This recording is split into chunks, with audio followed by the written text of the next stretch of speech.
Bonjour et bienvenue à tous. C'est un plaisir de vous retrouver tous engagés avec le Cercle Entreprise et Santé, avec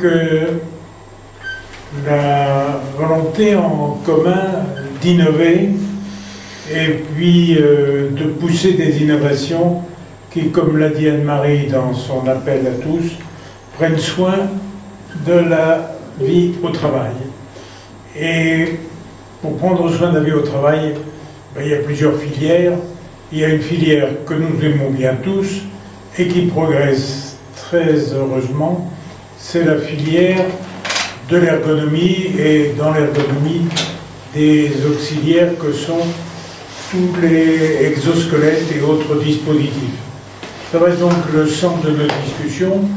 Où en est-on? Comment progresser encore? Et comme d'habitude, Anne-Marie va nous conduire et vous allez tous pouvoir intervenir pour aider au cheminement collectif des progrès. Oui, merci à tous. Merci à tous, merci Président et merci à tous d'être là. Donc on est là, comme le temps passe, comme dirait l'autre, c'est le 17e UX Forum Innovation centré sur les exosquelettes. Alors vous êtes, non il y en a un. Je crois que l'autre doit être en bout, je ne sais pas où. Il y en a un qui était un pionnier de la première, du premier UX Forum. Je veux dire que quand on a lancé ça il y a un peu plus de 5 ans, tout le monde nous a pris en se disant qu'est-ce que c'est que ces trucs, qu'est-ce que c'est que c'est fou, et globalement qu'est-ce qu'il en est, mais pas que. Alors voilà. Ce que je voulais vous dire aussi avant de commencer, et pardon, c'est une recommandation purement technique. C'est-à-dire, d'abord, ce qui est en bas, c'est que quand vous n'avez pas la parole, encore une fois, pour faciliter, je dirais, à la fois les choses pour l'orateur, les intervenants à ce moment-là, et puis aussi pour avoir une meilleure qualité d'image quand on aura le replay, soyez sympa de couper micro et caméra et de les rebrancher, j'allais dire, au moment des débats, au moment où on posera les questions. Et puis l'autre chose qui est au-dessus, et pardon de redire ça, c'est que il arrive souvent, et là j'ai reçu encore quelques SOS pour les gens qui me connaissent, et qui me disaient on n'a pas reçu ton lien et ton lien de connexion. Pour ça, il faut absolument, parce que les hébergeurs deviennent de plus en plus chiants, disons les choses, et resserrer les trucs, il faut absolument, ce qu'on appelle autoriser le nom de domaine, ne jamais bloquer le nom de domaine. Et donc, pour ceux qui utilisent Outlook, c'était ce que je vous montrais tout à l'heure, c'est simple, c'est à chaque fois 3. Sur l'écran d'accueil, c'est la 3e colonne en partant de la gauche, où on a des petits pictos d'interdiction et d'autorisation. C'est le 3e picto qui a trait aux expéditeurs, et c'est la 3e ligne sur ne jamais bloquer le domaine de l'expéditeur. Donc si vous voulez être sûr de recevoir notamment le lien de replay ou autre, vous me direz que si vous êtes là, c'est que normalement vous avez réussi, mais enfin on ne sait jamais, c'est que voilà. Donc voilà la chose. C'est mon cher président qui vous a dit 2 mots tout à l'heure et qui prendra la parole tout à l'heure, et donc juste pour redire deux mots sur qui on est. Nous on existe depuis fin 2006 et avec les UX Forum donc depuis plus de 5 ans. L'objectif de cette deuxième partie qu'on appelle en rayonnement réseau, donc on le fait parce qu'on le fait comme on le fait ce soir tout à fait simplement avec vous en visio, mais on le fait aussi dans le cadre d'événements comme Préventica ou d'autres types de salons congrès, ou encore avec nos partenaires comme le CNAM, l'ESSEC ou d'autres universités. On organise ces tables rondes dans une façon très spécifique. Par exemple, ces UX-là, pour vous en décrire le fonctionnement. Et donc, qu'est-ce que sont ces UX Forums? Je dirais que l'objectif, comme son nom l'indique, c'est UX, c'est-à-dire que c'est d'être en logique utilisateur, en logique entreprise utilisatrice, en logique responsable d'opérateur utilisateur ou d'opérateur utilisateur, et pas, je dirais, on n'est pas là dans des schémas de type réglementaire ou scientifique ou technique ou de laboratoire, c'est pas le cas. Ce sont toujours des solutions innovantes qu'on met en avant, et donc on prend toujours la précaution et parle de nous, mais on n'a pas vocation à être, j'allais dire, un tremplin commercial de telle ou telle solution ou de telle ou telle marque. C'est tout à fait légitime, mais il y a d'autres lieux pour faire ça. Et notre objectif, c'est de partir du terrain, vraiment de ce que sont les pratiques ou les expérimentations de terrain, encore une fois, au filtre de l'humain en situation de travail. Par principe, c'est ça qui nous motive, puisque c'est ça, en gros, qui va finalement déterminer la bonne prévention. Et de la même façon, donc on essaye de mettre l'accent sur ce que sont des bonnes pratiques préfigurantes, porteuses. Et le côté forum, c'est que bien sûr on est là pour discuter, mais on est là aussi, il n'y a pas une expérience qui est plus valable que d'autres, mais finalement c'est de la diversité aussi que naissent les progrès et les choses. Et donc, sur ces UX forums, en gros, existe depuis 5 ans, on a, je regardais en gros un peu en consolidation, le nombre de personnes et de participants, c'est plus de 2500. Sur l'essentiel, c'est exosquelette, mais on a aussi lancé des choses après, il y a 3-4 ans sur les capteurs, il y en a eu d'autres sur les data, et notamment l'intégration des data par intelligence artificielle, et ce qu'on pourra en faire, j'allais dire demain, pardon, ce qu'on pourra en faire demain avec notamment les jumeaux numériques et d'autres choses. Donc ça, on a déjà fait ça il y a 2-3 ans, on va recommencer et reprendre. Donc l'idée, c'est vraiment de croiser l'expérience, de regarder demain, et donc, pardon, on n'est pas là ni pour faire un point de réglementation et de technique, il y a d'autres enceintes qui font ça très très bien, ou des expériences de labo, mais vraiment des expériences terrain en donnant la parole à nos grands orateurs, à nos grands témoins. Merci à eux d'être là. Alors je vous les présente, ceux pour aujourd'hui. Et donc, et ben voilà, parce que ce sont aussi des fidèles. Vous avez, oui, il y a une hiérarchie, disons. C'est que nous, on donne privilège sur ces questions, et même si derrière, il y a des efforts, j'allais dire scientifiques et techniques, tout à fait importants, des efforts de développement tout à fait importants, à ceux qui sont les utilisateurs en entreprise. Et donc on aura là trois exemples. Donc merci Lionel, donc Lionel Giovanelli qui est, j'allais dire, il est plein de choses, hein, Lionel, parce qu'il est à la fois d'abord un pionnier et ensuite expert en innovation et en dispositifs d'assistance physique. Qu'est-ce qui cligne là comme ça, tous azimuts? C'est toi, pardon. Et puis il est aussi, donc il co-anime ou il participe de commissions de normalisation sur la question, de commissions européennes sur la question, et il est aussi maître de conf associé à Reims, et il est lui-même, ce qui fait que c'est très très difficile de segmenter, mais concepteur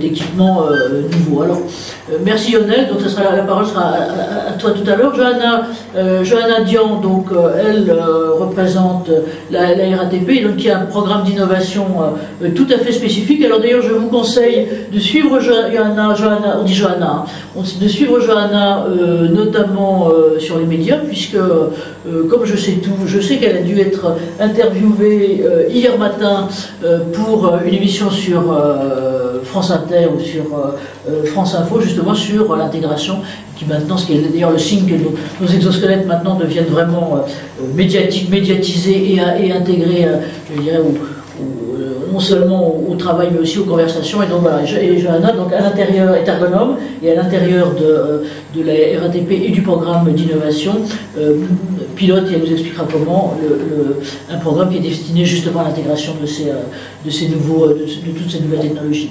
Coraline vient d'un autre univers de professionnels, puisque c'est de l'agroalimentaire qu'elle est. Alors vous êtes en Bretagne en ce moment, Coraline, et vous vous occupez à la fois, donc elle est ergonome aussi, et elle s'occupe d'HSE, donc au sein de la structure donc, qui est Erta Foods, et qui, je dirais, sur deux points pour anticiper un peu les choses, donc à la fois sur la partie production, donc atelier de fabrication, mais aussi sur la partie, je dirais, manutention et logistique, intervient sur ces questions et mobilise là aussi de façon à la fois expérimentale et opérationnelle des exosquelettes. Et puis les trois du dessous, alors effectivement on est symétrique, on a deux femmes et un homme, on a Anaïs. Alors Anaïs Chorel et Japet médical, je dois dire que j'ai une vieille tendresse pour Japet médical, qu'on a connu il y a 5 ans en quasi barboteuse, venant de l'univers médical et commençant à rentrer dans l'univers professionnel, avec un bon développement tous ces temps sur une sorte particulière d'exosquelette. Et je dois dire qu'avec Anaïs, on a monté, et elle nous a appuyé pour monter deux choses, donc à la fois quelque chose qui était centré sur les femmes, donc sur femmes et exosquelettes, Encore une fois, les femmes sont l'approche genrée est une chose qui était taboue pendant longtemps et qui maintenant est moins, donc heureusement les choses bougent, et puis aussi pour intégrer les datas. Baptiste Trullet, Soter Analytics. Soter Analytics, là aussi on le connaît depuis le début, c'était pas vous Baptiste, mais c'était vos fondateurs qui sont je crois en Angleterre globalement là maintenant, et là aussi sur des métiers et notamment à l'international avec une expérience tout à fait intéressante, on le verra tout à l'heure. Marianne, alors Marianne, aussi on a une grande passion pour Marianne, et je dois dire que de temps en temps, si je peux me permettre Marianne de vous présenter comme ça, c'est que moi quand je l'ai connue, elle était, on ne dira pas chez qui, chez un grand industriel, j'allais dire, qui n'a pas su la garder, puisqu'elle était à l'époque, pas stagiaire, mais ou alternante, ou en intervention globalement de fin d'études, avec déjà un tropisme sur ses capteurs, et donc elle aussi sur les capteurs. Voilà. Et donc finalement, ça a été très très heureux parce qu'elle s'est associée dans une structure qui s'appelle Quantum Technology, qui est maintenant extrêmement successful sur toutes ces questions, donc merci à vous d'être là. Et puis là, donc vous en voyez apparaître trois en petites photos derrière, je ne sais pas s'ils seront là. Alors Benoît là aussi, on a un vieux truc, parce que c'est lui le premier, il y a 6 ans, il est là Benoît ? Non, il n'est pas encore là. Il y a 6 ans, qui a commencé à tout m'expliquer des exosquelettes de l'époque, et Dieu sait si les choses ont avancé. Un autre, Pierre Plantard de Mouvancy, alors qui ne peut pas être là ce soir parce qu'il est en plein pitch, parce que sa structure est en levée de fonds, et donc voilà. Et puis Nicolas Vignel, là, que j'ai connu sous d'autres lieux, et qui lui j'ai connu à l'ESSEC, pour vous dire, le professeur d'innovation, donc qui était à Saclay, et maintenant là, et ça sera son regard qu'on demandera de ce côté-là. Et donc voilà, on va démarrer, si vous voulez bien, donc par notre premier ensemble de chacun, donc en expérience utilisateur, entreprise, utilisatrice, avec, j'allais dire, un peu un triple regard, à la fois celui qui est l'entreprise, pourquoi l'entreprise finalement est venue. Lionel, toi tu es un pionnier de ce côté-là, est venu à ces questions-là. Ensuite, aussi, d'un point de vue, j'allais dire, diachronique, comment tu as vu évoluer les choses sur l'ensemble de globalement de ces dernières années, et notamment avec l'intégration des capteurs, l'intégration d'une métrique un peu neuve. Voilà, donc on commence.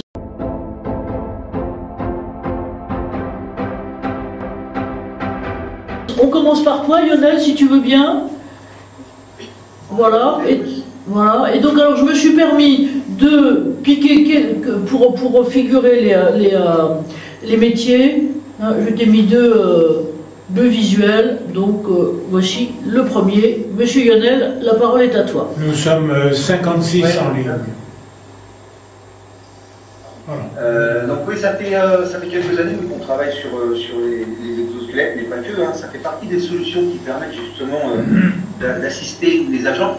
Exosquelette, c'est à contention, mais il y a d'autres systèmes qui existent, bien entendu. Donc on a développé Shiva Exo, on est en train, nous, actuellement, de développer d'autres solutions complémentaires, bien entendu. On teste beaucoup de choses sur le marché. L'objectif, effectivement, c'est pas la solution en tant que telle. Comme j'aime bien dire, l'intérêt maintenant, c'est de comment on peut choisir la solution la plus adaptée par rapport à l'analyse du besoin. Donc, quelque part, comment on va passer de l'identification à l'analyse des contraintes sur le terrain qui vont nous permettre à un moment donné de trouver là les solutions les plus adaptées, qu'elles soient exosquelettes ou non d'ailleurs. On ne ferme pas que la technologie exosquelette. C'est d'ailleurs valable pour les capteurs, puisqu'on a lancé aussi une campagne de test, de mesures adaptées au terrain, non pas à laboratoire. Et l'idée, c'est effectivement, je pense qu'il y a plein de solutions qui sont intéressantes sur le marché, mais comment à partir de l'analyse d'activité, enfin, l'analyse des statistiques, l'analyse d'activité, on va déterminer quels paramètres seraient importants d'objectiver de façon à comprendre mieux l'activité pour trouver des solutions. Et à ce moment-là, on va se poser la question de quel est le capteur ou la méthode ou la techno à utiliser la plus pertinente pour pouvoir arriver à faire ces éléments.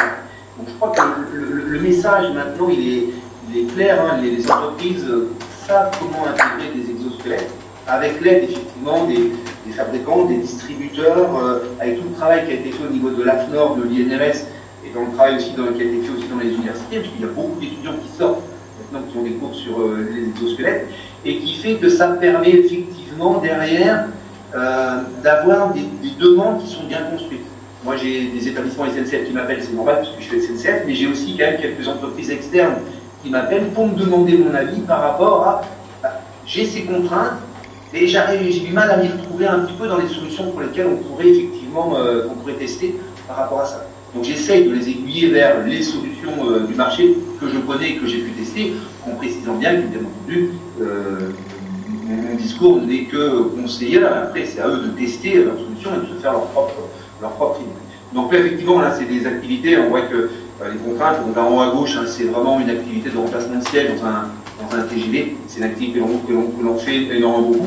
Donc là, c'est une étude qui a été faite il y a déjà quelques années et qui marche bien. Les agents continuent à utiliser ce genre d'exosquelette qui leur permet effectivement, on voit des postures qui sont avec des frictions du tronc, et encore là, c'est une posture qui est relativement soft parce qu'il n'y a pas beaucoup d'accès par rapport à ça. On a des activités en dessous, travail en faux sous un train, effectivement, ça on en a beaucoup de moins, puisque on doit faire de la maintenance, notamment pour l'exemple des semelles de frein, mais c'est un exemple classique, et en haut sur tout ce qui est au niveau du nez d'un TGV. On a vraiment beaucoup d'activités, et si tu pouvais passer le slide d'après, c'est une autre activité. Donc sur le slide d'après, ça vient. C'est ouais, pas de souci. Attends, il arrive. C'est une activité d'attelage de train, en fait. On s'est posé la question, parce que c'est une activité qui est très compliquée. On a la manille, hein, qui sert à accrocher deux mobiles ensemble. C'est quelque chose qui pèse relativement très lourd, qui est attaché, qu'il faut positionner. Il y a très peu d'espace, un espace exigu. Il y a un référentiel interne SNCF qui préconise les techniques gestuelles à respecter pour entrer, sortir, atteler, dételer, etc., etc. Tout ça est très codifié, c'est que depuis très longtemps. On a essayé de faire évoluer un petit peu les techniques gestuelles pour éviter que ce soit un peu trop pénible à faire et améliorer le système. Et là, la problématique, c'est que, mis à part potentiellement la technique gestuelle, il n'y a que les exosquelettes qui pourraient potentiellement nous aider. Donc là, effectivement, le test que l'on a fait avec un moniteur de manœuvre, on a essayé de tester plusieurs choses. Donc on a testé une ceinture lombaire, on a testé le lift suite, on a testé un exosquelette pour les membres supérieurs. Et en fait, ce qui est très intéressant, c'est que là, j'ai pris une photo d'un agent, mais on avait deux personnes. Ils n'avaient pas du tout la même stratégie opératoire motrice pour justement faire l'attelage. Il y en a un qui avait des de tronc, donc il faisait plus les genoux, et l'autre qui avait plus des problèmes de genoux, donc il faisait plus le tronc. Et en fait, on se rend compte qu'en fonction de la technique à utiliser, on n'a pas forcément besoin de la même assistance. Et donc là, en fait, on a cumulé sur les photos, là, l'agent, il a 3 exosquelettes sur lui pour faire cette activité. C'est ça qui est intéressant. Et après, j'arriverai à la fin.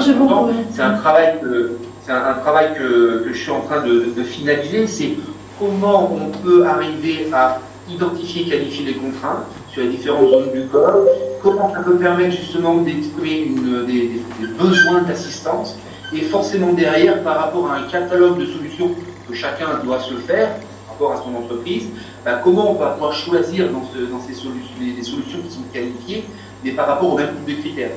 Donc là, typiquement, avec l'outil que j'ai créé, j'ai 7 indicateurs, j'ai 49 critères, j'ai évalué à 95% avec les fabricants distributeurs 103 exosquelettes, qui permet justement d'arriver à essayer de faire ce lien entre l'identification et l'analyse de la contrainte, le besoin, et puis la solution derrière. C'est ce qui a conduit, par exemple, typiquement sur l'exemple que l'on voit à l'écran, de faire un assemblage de ces 3 exosquelettes, parce que ça permet d'apporter une assistance différente sur différentes parties du corps en fonction des techniques gestuelles que l'on doit. Donc c'est ça qui me paraît moi aussi intéressant, et je finirai par ça. Et la dernière chose qui est intéressante, c'est que là aussi on s'est amusé à mettre des capteurs pour voir ce que ça pouvait donner. Et surtout ce qui est intéressant, c'est que j'ai essayé de qualifier les différents types d'assistance physique que peuvent avoir des exosquelettes. Alors, ce n'est que ma vision. Je suis encore en train de travailler dessus pour me dire est-ce que j'en ai oublié. Mais c'est intéressant parce que ça permet vraiment d'avoir un regard relativement précis sur comment je passe de la contrainte à la solution et comment je peux vérifier que ça marche bien. Une question, justement, Lionel, on voit bien l'itinéraire que toi tu as eu sur toutes ces questions-là. Si on se place, j'allais dire, de l'intérieur de l'entreprise, donc que ce soit à la fois, comme toi, les responsables HSE ou ergonomes, que ce soit aussi les opérationnels ou même les opérateurs, juste rapidement, comment tu as vu évoluer à la fois l'attention, l'acceptabilité et autres, sachant que le point de départ est bien celui que tu dis, c'est-à-dire que l'exosquelette n'est jamais qu'une manière complémentaire à d'autres, une fois peut-être que d'autres types de solutions ont été analysées. Comment tu as vu cette évolution là en 5 ans, puisque je veux dire, nous ça fait 5 ans qu'on se connaît par exemple. Il y a 5 ans, c'était, on m'appelait même en interne pour me dire je veux un exosquelette. J'ai même un établissement qui m'a demandé la liste et il l'a acheté. Par contre, il n'a pas fait le travail d'analyse du besoin au départ, d'analyse des contraintes. Maintenant, et on a vu une progression par rapport à ça, alors suite aussi, tous les travaux qui ont été faits au niveau de l'INRS, de l'AFNOR, tous les UX forums ont permis de démocratiser aussi cette approche de l'intégration des exosquelettes. Maintenant, quand on appelle, on dit, bah voilà, j'ai un pote, j'ai fait l'analyse des contraintes, voilà les problématiques que j'ai, qu'est-ce qu'on peut utiliser comme solution, dans le contrat cadre, voilà ce qu'il y a comme solution, bah, qu'est-ce qu'on peut tester, etc., comment on met en place la démarche d'intégration, etc. Donc en fait, on voit bien que, comme j'aime bien dire, moi, les établissements se sont professionnalisés sur la démarche d'intégration. Il n'y a plus cet effet de mode comme on avait avant. Maintenant, ils se posent la question de se dire, voilà, j'ai vraiment une problématique, bah, ça peut peut-être vraiment m'aider.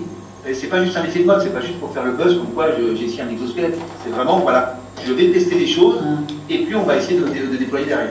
Donc on est passé, si on peut se résumer, d'un certain côté une espèce de demande, genre demande catalogue résultat, catalogue, voilà, je voudrais un catalogue et voilà, à quelque chose qui est plus finalement sur l'amont et une compréhension de ce qu'est le besoin d'une situation.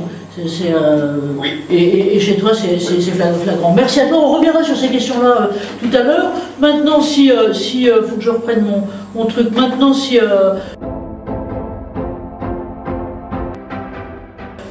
Johanna, toi, tu veux bien prendre la parole. Donc toi, tu es ergonome. Toi aussi, tu es tombé, je crois, dans la potion innovation assez tôt, avec ce sigle un peu qui paraît un peu bizarre d'être responsable du programme NTAP.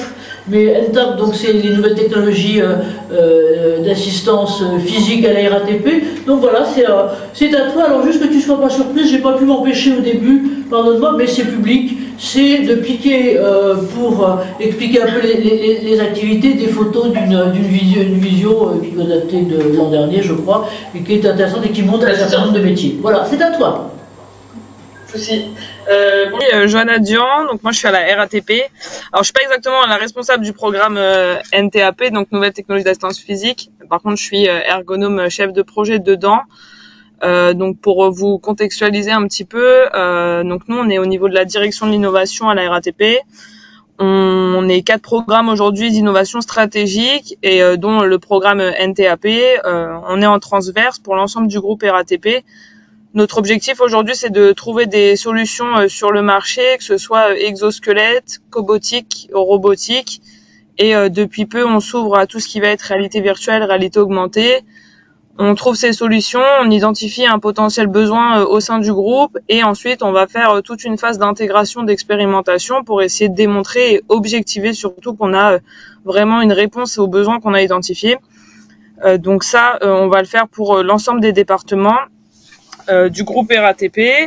On a 4 grandes phases aujourd'hui dans notre façon de réaliser ces expérimentations, parce que je pense que c'est vraiment notre cœur de sujet aujourd'hui.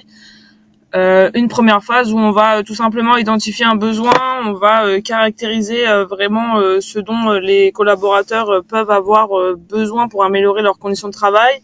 Et ça, on le fait sur une situation de travail ciblée, donc ça c'est vraiment très important. Aujourd'hui, on le fait pas à l'échelle d'un site ou d'un atelier ou vraiment d'un groupe d'équipes. On va le faire vraiment à la situation de travail ciblée. Exemple vraiment maintenance des portes sur le RER et on va rester que sur l'activité vraiment maintenance des portes. Et en fait, on va lancer une expérimentation d'un exosquelette, de plusieurs exosquelettes. Ces expérimentations en moyenne, elles vont prendre entre 8 mois et 1 an. pour réaliser vraiment les 3 grandes phases d'expérimentation, puisque la 4e, ça va être une phase de déploiement, d'industrialisation, donc de mise à disposition en vie quotidienne des équipes. En termes de phase d'expérimentation, donc une fois qu'on a identifié le besoin, nous on fonctionne au volontariat. Donc en fait, ce qu'on va faire, c'est qu'on va aller présenter le projet aux équipes directement aux collaborateurs, et en fait, on va leur demander de se proposer volontaire. S'ils se proposent volontaire, on continue. S'ils se proposent pas volontaire, on considère que c'est qu'ils n'ont pas envie et qu'il n'y a pas d'intérêt. Donc en fait, à partir du moment où ils sont pas sensibilisés à ça, on va aller sur d'autres équipes. Et du coup, on travaille avec la médecine du travail pour faire des visites médicales de non-contradiction à la participation à l'expérimentation. Donc ça, en fait, ça va venir justifier un petit peu toute la data qu'on prend lors de nos projets. Donc je vais rentrer dans le cœur du sujet dans quelques instants, mais juste je vous contextualise un petit peu. On va avoir notre panel de volontaires, on va faire des mesures sans exosquelette en début de projet pour avoir une situation réelle de comparaison. Ces mesures, on va faire des capteurs vraiment MMG, donc on travaille avec Moten depuis plus d'1 an sur cette partie-là. Donc on fait des mesures musculaires avec des capteurs MMG, on fait du cardiaque avec Polar, et on fait aussi du postural. Donc soit on va le faire par capteur, soit on va le faire par de l'analyse vidéo, donc ça dépendra du projet. Et après on a toute la partie data subjective, donc là on travaille avec les entretiens qui ont été faits par l'INRS. La petite nuance que nous on fait en interne, c'est qu'on a retiré la réponse neutre de tous les questionnaires. Donc on a vraiment retiré ce je sais pas, puisqu'on s'est vite rendu compte qu'en fait ils savaient pas grand chose à chaque fois s'il y avait le je sais pas. Donc on a retiré, et aujourd'hui vraiment on a des réponses plus pertinentes. Ça évite cette facilité de dire je sais pas, je sais pas, je sais pas. On travaille aussi avec la grille de perception des risques qu'on peut trouver sur l'INRS. Donc ça, c'est vraiment pour voir dans quelle mesure l'intégration d'un exosquelette va modifier la perception des risques des collaborateurs. Et ensuite, on va avoir plusieurs tableaux qu'on va passer aux agents pour vraiment identifier les commentaires qu'ils ont à différentes phases du projet sur l'intégration de l'exo. Donc ça, on le fait en début de projet, donc au tout début en situation initiale, donc sans avoir intégré l'exosquelette. Et en fait, on tourne tous les questionnaires au futur pour avoir un niveau de représentation vraiment du dispositif. Et nous, ça nous permet d'adapter nos éléments de langage, d'adapter les formations qu'on va réaliser. En fait, on prend concrètement la température des agents sur le sujet. On essaye de voir dans quelle mesure il y a un effet waouh, il n'y a pas d'effet waouh, ou justement, ils sont plutôt dans le négatif dès le début du projet sur le sujet un peu exosquelette. Suite à ça, on va faire venir les fournisseurs des dispositifs sur site et on va faire une formation individuelle de chaque agent volontaire. Donc on va passer une demi-heure en salle à former, une demi-heure, 1 heure, à former l'agent vraiment au réglage, aux effets de l'exosquelette, comment il fonctionne, comment on doit le mettre, les repères pour savoir s'il est bien mis, à quoi il sert, etc. Suite à cette formation, on va partir en production, donc en situation réelle encore une fois. Et en fait, c'est ce que nous, on appelle en interne l'accompagnement pédagogique, où nous, ergonomes, on accompagne l'agent avec l'exosquelette sur le dos et en fait, on vient casser les premières frustrations, on vient vraiment accompagner dans ce premier usage, adapter les réglages aussi et répondre à des questions puisque forcément, on intègre un dispositif, donc on va modifier les stratégies opératoires. Et on s'est rendu compte que ce temps d'échange vraiment à chaud, il était assez important pour les agents, donc ça a évité que dès le début, ils se disent « Ok, là, ça me dérange, moi je l'enlève, en fait, juste ça m'agace et ça sert à rien parce qu'en fait, ça m'oblige à faire autrement. » Le fait qu'on soit là, vraiment, on les accompagne dans s'il faut tester un petit peu. Il faut y aller, même s'il y a des premières frustrations. Suite à ce temps-là, on fait passer des questionnaires à chaud, vraiment pour savoir c'était bien, c'était pas bien, qu'est-ce qu'ils en pensent. Et là, on va rentrer dans une phase d'habituation. Donc, c'est encore un petit nom qu'on a donné en interne. Cette phase d'habituation, ça dépend, ça peut être 3 semaines, 6 semaines. Et en fait, on va leur demander d'avoir un usage des dispositifs assez progressif, où ils vont avoir un tableau où on va recueillir nous de la data plutôt subjective, où en fait on va leur demander de remplir à chaque fois qu'ils utilisent l'exosquelette comment ça s'est passé, est-ce qu'il y a eu des difficultés, est-ce qu'il y a des points de tension, est-ce qu'il y a des points positifs. Et en fait tout au long du projet, pendant 3 semaines, 4 semaines, on leur demande d'augmenter la fréquence d'utilisation du dispositif. Et en fait nous, ça nous permet de recueillir de la data sur comment les compétences vont évoluer tout au long du projet. Est-ce qu'il y a des facteurs qui deviennent vraiment très compliqués? Par exemple, j'arrive plus du tout à le régler. Je savais le régler le lendemain, mais 15 jours après, je savais plus le régler. Et en fin de projet, là, on revient et on refait toutes les mesures qu'on a passées au début. On les refait en fin de projet. Donc, on fait les mesures musculaires, les mesures cardiaques avec l'exosquelette sur le dos. Donc, ce qu'il faut savoir, la petite parenthèse, c'est qu'au tout début, il y a 3 ans, on faisait les mesures de comparaison dès le jour de formation. Et en fait, on s'est rendu compte qu'on était totalement biaisé parce que, en fait, ça faisait beaucoup trop pour les agents. Ils maîtrisaient pas encore la fonctionnalité de l'exosquelette. Et du coup, l'ensemble du corps était en contre-indication avec l'exosquelette. Donc, en fait, on avait des contraintes qui se démultipliaient de partout.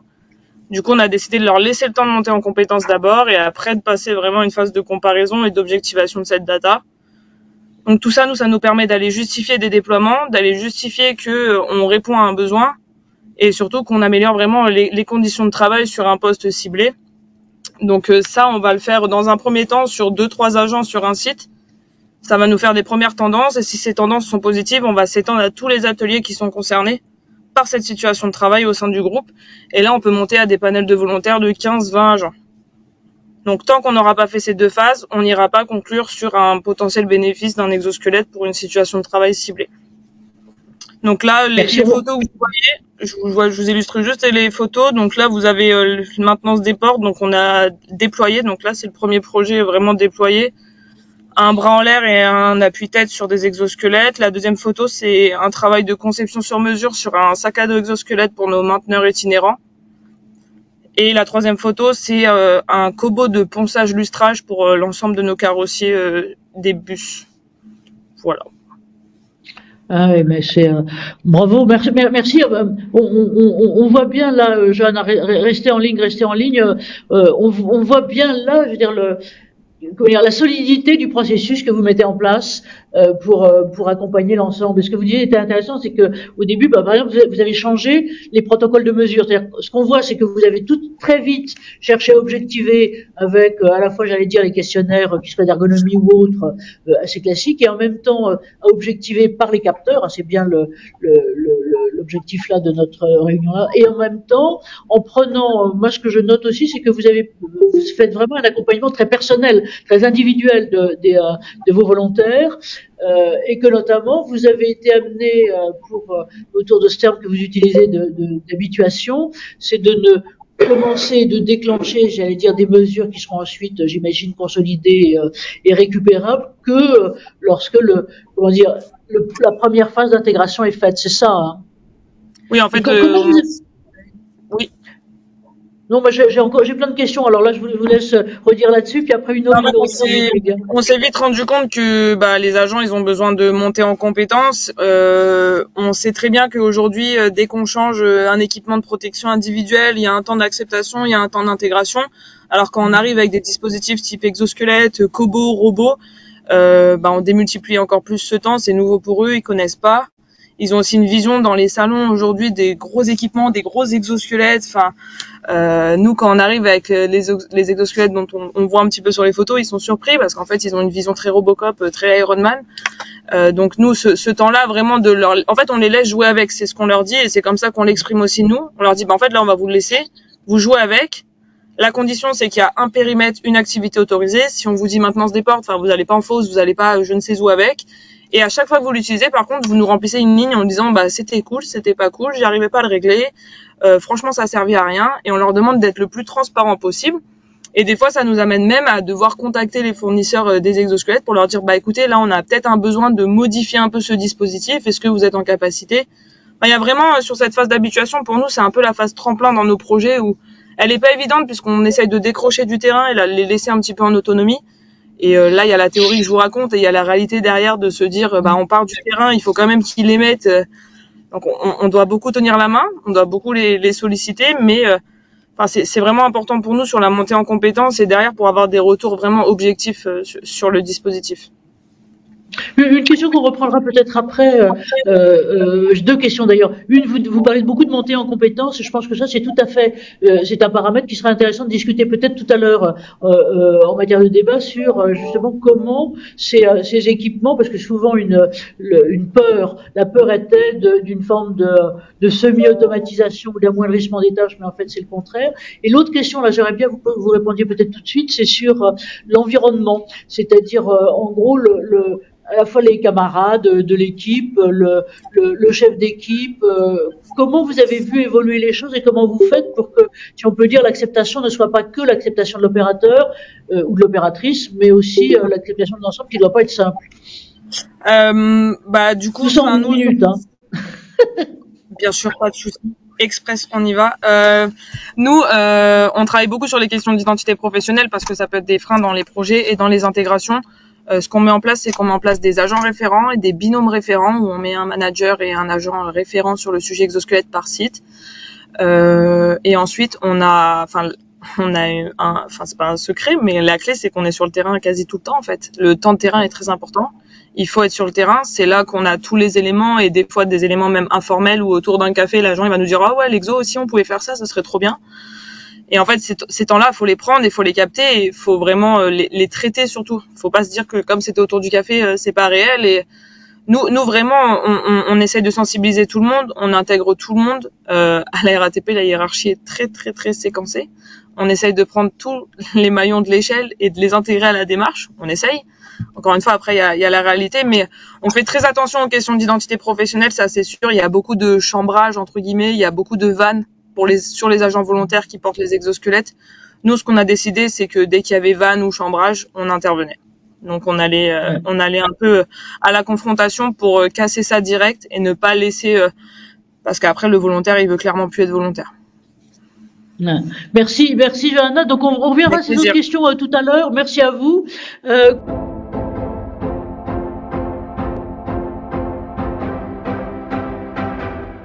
Coraline, si Coraline est par là et si elle veut bien là maintenant prendre le micro, la parole et autres. Donc vous êtes Herta Foods, alors tout le monde avait suivi, j'allais dire dans la presse, le passé avec finalement l'énorme coup de boost que ça a pu donner à votre structure que de voir son actionnariat renouvelé. Et donc on a vu aussi beaucoup de choses sur les investissements qui ont été faits à la fois dans les établissements de production et autres, et notamment, je pense, pour prendre en compte la question des conditions de travail. Voilà, donc vous, de votre côté, pardon, là je suis en train d'afficher ce qu'il ne faut pas, vous, de votre côté, qu'est-ce qui est important, comment vous avez vu les choses et comment vous avez intégré votre programme, parce que je crois que vous avez en fait 2 programmes, si j'ai bien compris, ou même plusieurs, en matière d'exosquelette.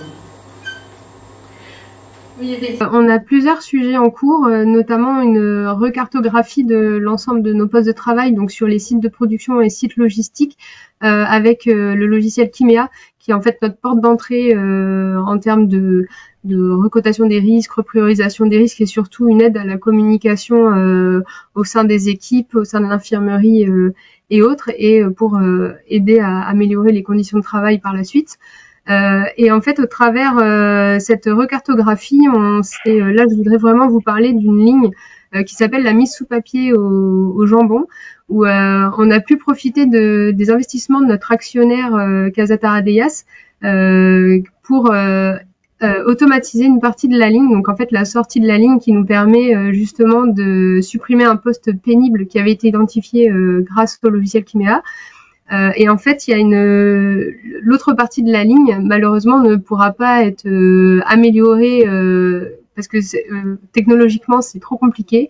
Et en fait, on s'est rendu compte également qu'il y a un savoir-faire manuel de nos opérateurs pour manipuler le jambon sur cette ligne. C'est un des postes clés, on va dire, si vous voulez, pour notre entreprise et pour la fabrication du jambon. De ce fait, on est obligé de laisser des postes opérateurs sur cette partie-là. Et du coup, là, c'est la question de se dire qu'est-ce qu'on peut faire pour aider les collaborateurs face aux risques qui ont été identifiés de bord de charge, notamment, de mauvaise posture. Donc, on a un petit peu regardé sur le côté des robots collaboratifs. Donc là, par contre, malheureusement, assez compliqué parce que, comme vous savez, donc agroalimentaire, on a des risques bactériologiques et de qualité qui sont assez importants. Et pour le coup, on a des intervenants, enfin des entreprises en cobotique qui sont pas assez développées pour l'agroalimentaire, donc pour lesquelles ils peuvent pas en fait implanter leur technologie chez nous, surtout sur la phase où le jambon est à nu et on a des risques bactériaux assez spécifiques.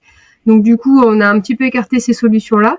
Et par contre, on s'est dit bon, il faut quand même faire quelque chose pour nos collaborateurs qui sont exposés à notamment des mauvaises postures. Donc, grâce à la Kiméa, on a pu identifier des grosses contraintes physiques au niveau du dos, notamment du bas du dos. Je vous interromps 30 secondes, Coraline. Est-ce que vous pourriez expliquer un peu comment fonctionne le système, j'allais dire, d'objectivation des risques via Kiméa que vous avez utilisé? Parce que on voit bien que c'est un point tout à fait important dans votre façon de prendre les choses. Juste 2 secondes pour nous permettre de comprendre. Oui, donc du coup, Kiméa, c'est un logiciel d'analyse posturale. On filme la personne en train de travailler et ensuite on a un traitement sur le logiciel où on vient définir un cycle d'activité. On vient séquencer des tâches sur le logiciel et ensuite donc le logiciel nous calcule des déviations posturales donc sur chaque articulation, ce qui nous permet de nous donner en fait un score. Donc c'est basé sur la grille. Moi je l'utilise essentiellement sur la grille Roula.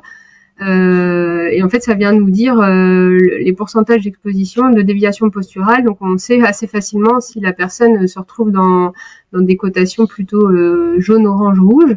Et ça nous permet aussi de se dire quel est le moment de l'activité qui est dangereux et à risque, enfin délétère pour la santé. Donc du coup, ça nous permet de nous, derrière, dans l'amélioration des conditions de travail, de cibler plutôt les activités qui sont identifiées à haut risque, donc plutôt orange et rouge, pour pouvoir les traquer et améliorer les conditions de travail. Donc là, avec le logiciel, si je fais un focus seulement sur le dos, sur les postes qui m'intéressent, on a identifié 3 postes. Et c'est pour ça que par la suite, on s'est dit on va essayer d'équiper d'exosquelettes nos collaborateurs, comme technologiquement on peut rien faire. On travaille déjà avec Japé depuis 2020 sur du maintien à l'emploi plutôt. Donc c'est des personnes qui sont pathologiques du bas du dos. Donc là c'est assez facile dans ce cadre-là parce que les gens ont une pathologie, ont des douleurs au quotidien. Donc du coup l'intégration se passe en général plutôt bien parce qu'ils ressentent assez vite les effets positifs du dispositif Japé. Alors que là, pour le coup, sur la ligne de mise sous papier, pour laquelle nous allons démarrer une étude prochainement, qui sera une étude de 11 semaines, là, ce sont des collaborateurs qui n'ont pas forcément de pathologie du dos ni de douleurs quotidiennes, mais qui sont des collaborateurs exposés à un risque. Donc aujourd'hui, ça va être comment on va réussir à intégrer un dispositif qui, on le sait, prévient l'apparition de douleurs et à long terme l'apparition de TMS auprès de collaborateurs qui n'ont pas forcément de douleurs mais qui vont peut-être vivre l'exosquelette comme une contrainte en fait de porter un dispositif qui peut gêner dans les mouvements ou qui peut être un petit peu avoir tendance à ralentir les mouvements par exemple. Donc là ça va être tout l'accompagnement pour lequel il va falloir qu'on soit assez présente sur le terrain au quotidien et surtout dans la phase d'intégration de l'exosquelette.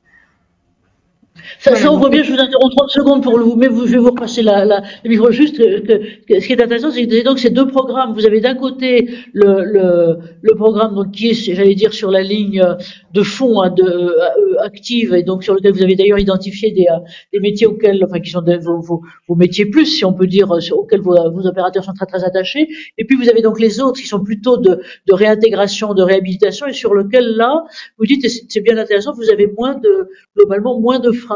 Alors que ce que vous soulignez à l'instant, et je vois, on l'a vu dans des UX forums précédents, c'est la difficulté de faire accepter les choses en prévention. C'est-à-dire qu'effectivement, dès qu'on a mal, on sent le soulagement tout de suite, alors que quand on n'a pas encore mal et que ça sera différé, je dirais dans 5 ans ou plus, là c'est la grosse difficulté. Enfin, vous touchez du doigt, vous concrétisez complètement ce qu'est la vraie difficulté de nos métiers, de vos métiers, des métiers de prévention, c'est de faire comprendre avant que, j'allais dire, la douleur ne soit là. Et comment justement les choses ont un peu, puisque vous citiez 2020, donc vous êtes vous aussi l'une des pionnières, hein, ça fait 4 ans globalement déjà maintenant que vous êtes tombé dedans. Comment vous avez vu, je dirais, à la fois vos opérateurs et votre environnement à vous évoluer par rapport à sur ces questions, donc à la fois de mesures précises des risques et en même temps d'appui par des exosquelettes ou d'autres? Effectivement, les collaborateurs, même la direction, voient de plus en plus les technologies qu'on peut mettre en place via l'ergonomie et les fournisseurs partenaires. Et c'est vrai qu'on vient de plus en plus me chercher sur ces questions-là pour accompagner des collaborateurs. Alors jusque-là, on faisait vraiment du curatif. Là, ça va être notre première étude préventive qui n'a pas encore démarré, donc je ne peux pas encore vous donner les résultats. Ce sera pour le prochain UX. Mais sinon, c'est vrai que c'est des technologies qui sont très intéressantes et pour lesquelles, alors au-delà de Japé, j'ai intégré aussi un exosquelette pour le travail de bras en hauteur et pour la nuque. Donc c'est avec, j'ai oublié le fournisseur. Anaïs et moi. HMT. HMT de Tarbes. HMT de Tarbes, c'est ça. Donc sur l'usine Villepinte. Ils sont très sympas. Après, on a essayé d'autres technologies qui ont du mal à s'impliquer chez nous, donc toujours pour des questions aussi hygiéniques, parce que malheureusement, les dispositifs, dans l'idéal pour nous, il faudrait qu'ils se portent en dessous des vêtements de travail pour garantir la qualité et l'hygiène de nos produits. Mais on vient vraiment me chercher de plus en plus sur ces sujets-là, effectivement. Ouais. Ça, c'est une question. Merci Coraline. Peut-être vous avez encore quelque chose à ajouter là où on peut.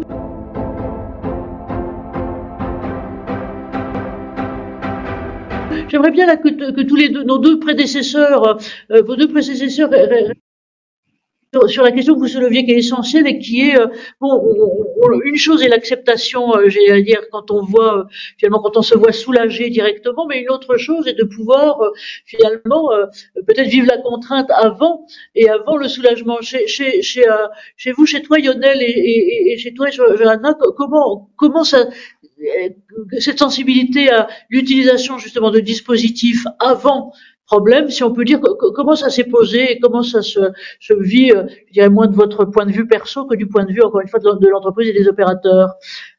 Johanna, tu dirais quoi, toi, et puis Lionel après, sur cette question de la prise en compte de la prévention? Est-ce que c'est déjà quelque chose qui est dans votre scope ou pas encore trop ou... Nous, il y a un débat incessant sur ce que devient l'exosquelette en interne, comment on l'appelle, si c'est un EPI, si c'est pas un EPI, est-ce qu'on le rend obligatoire, est-ce qu'on le rend pas obligatoire. Ça, je pense que c'est une question à laquelle personne n'a la réponse. Enfin, c'est un choix d'entreprise après. Enfin, nous, on refuse de porter des décisions. On préconise juste qu'il reste optionnel et au choix de l'agent, comme outil de prévention et surtout pas comme un EPI. Après, c'est nous la culture à la prévention, elle existe. Mais après, enfin, j'ai envie de vous dire, c'est comme tout, ça reste du changement. Nous, ce qui est sûr, c'est qu'on fait pas de sujet curatif avec les NTAP. On fait que du préventif. Après, pour moi, ça existe, oui, mais ça s'entretient aussi. Enfin, c'est un combat du quotidien. Enfin. Mais oui, ce qui est bien nos combats. Lionel, merci, Jeanne. Lionel, pour toi. En fait, nous, alors, dès qu'on a parlé d'exosquelette à la SNCF, les médecins tout de suite m'ont dit « Ah, est-ce que ça ne nous permettrait pas justement de maintenir dans l'emploi des personnes à restriction ou de permettre à certaines personnes de retrouver un poste et leur poste ?» En fait, on n'a pas la réponse à cette question. Ça reste du cas par cas. C'est une discussion avec le médecin, avec l'agent, avec le hiérarchique, avec les collègues. Il y a vraiment tout un travail qui doit se faire. C'est pas simple. Et en fait, ça pose beaucoup de questions. Donc, un peu comme Johanna, c'est des questions qui sont là. Nous, effectivement, les exos, on les propose à la fois en prévention et en curatif. Simplement, si c'est curatif, il faut impérativement l'avis du médecin du travail, c'est un incontournable. Et après, c'est toujours pareil. Il faut toujours faire le lien entre la contrainte, la problématique, et ce que ça peut potentiellement apporter et les problèmes que ça peut aussi causer derrière. Il faut anticiper le plus possible parce que si on l'anticipe pas, ça marchera pas. Nous, on a mis sur justement, Lionel, là-dedans, vous, on voit bien, si je peux me permettre, vous comme expert, c'est clair que le choix entre les deux, finalement, qui est enfin, l'analyse, finalement, bénéfice-contrainte est clair, mais est-ce que c'est quelque chose qui, par exemple, dans le management opérationnel des équipes, là, des gens qui vont, des opérateurs qui vont avoir, est-ce que le problème arrive déjà à se poser comme ça ou pas trop? Comment ça, ma question, elle est sur le mûrissement, en fait. Est-ce que la maturité vient et comment elle vient? La maturité, elle vient au fil de l'eau. En fait, il faut toujours déjà un manager qui soit sensible à cette techno ou à ces technos et qui puisse faire une promotion de ça et être vigilant à ce que ce soit pas forcément détourné. Ça, c'est le premier point. Et deuxième point, dans une équipe, s'il y a quelqu'un effectivement qui utilise un exosquelette qui sert un peu aussi de vitrine, qui peut être le référent ou pas d'ailleurs, mais ça aide. C'est aussi montrer, Johanna a montré le EasyBot, le Kobo EasyBot de ponçage. C'est pareil. Nous, dans un établissement, on avait un agent qui était champion du monde de l'utilisation de ce truc-là et qui voyait tout à fait les bénéfices pour lui. Quelque part, le fait de montrer que lui il l'utilisait, les autres sont commencé à l'utiliser. Le jour où cette personne a quitté l'entreprise et que le manager a changé, puis le manager était un peu moins fan de ce type de solution, c'est un peu tombé de côté. Donc c'est pour ça c'est un accompagnement qui doit prendre un certain temps. Et en fait, ce certain temps, pour l'instant, je dis qu'on n'est pas capable de déterminer ce temps où on dit stop, il n'y a plus besoin d'accompagner, ça fonctionne. Le travail est en perpétuelle évolution et le manager, comme des gens fonctionnels comme nous, on doit continuer à accompagner, prêcher la bonne parole, etc. si on veut que les choses s'inscrivent dans le temps. La ceinture de sécurité à l'arrière dans une voiture, ça a pris une génération. Pour les exosquelettes, ça va prendre un certain temps. Il faut accepter ça et il faut jouer le jeu de le faire. D'où chacun l'importance que vous mettez sur la question de l'accompagnement personnel, de l'écoute, j'allais dire y compris près de la machine à café comme le disait Johanna tout à l'heure. Alors merci à vous.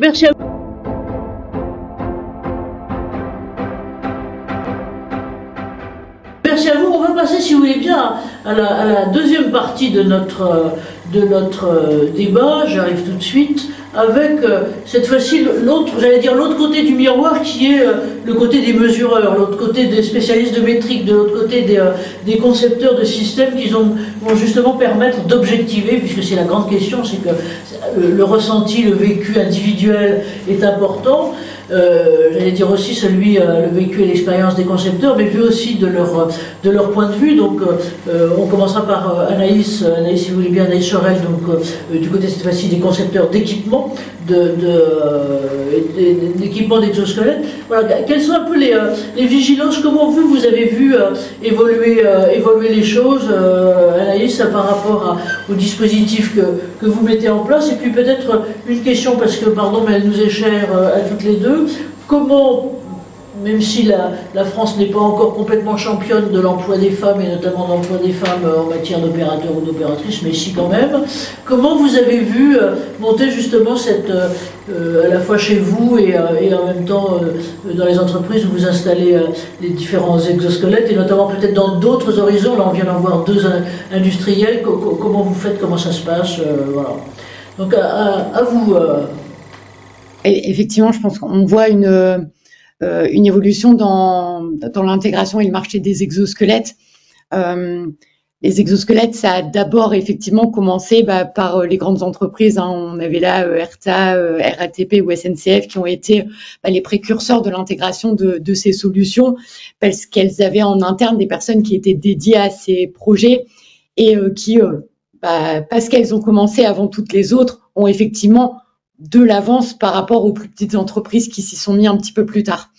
Ce qu'on observe effectivement de l'avance de ces grandes entreprises qui ont intégré des exosquelettes, on l'a vu chez les trois témoignages juste avant, c'est le cadrage du projet, d'avoir quelque chose qui soit ultra structuré en amont pour choisir la bonne solution et qui ensuite soit ultra présent sur place, sur le terrain, pour accompagner en fait l'intégration de ces solutions dans les entreprises auprès des opérateurs.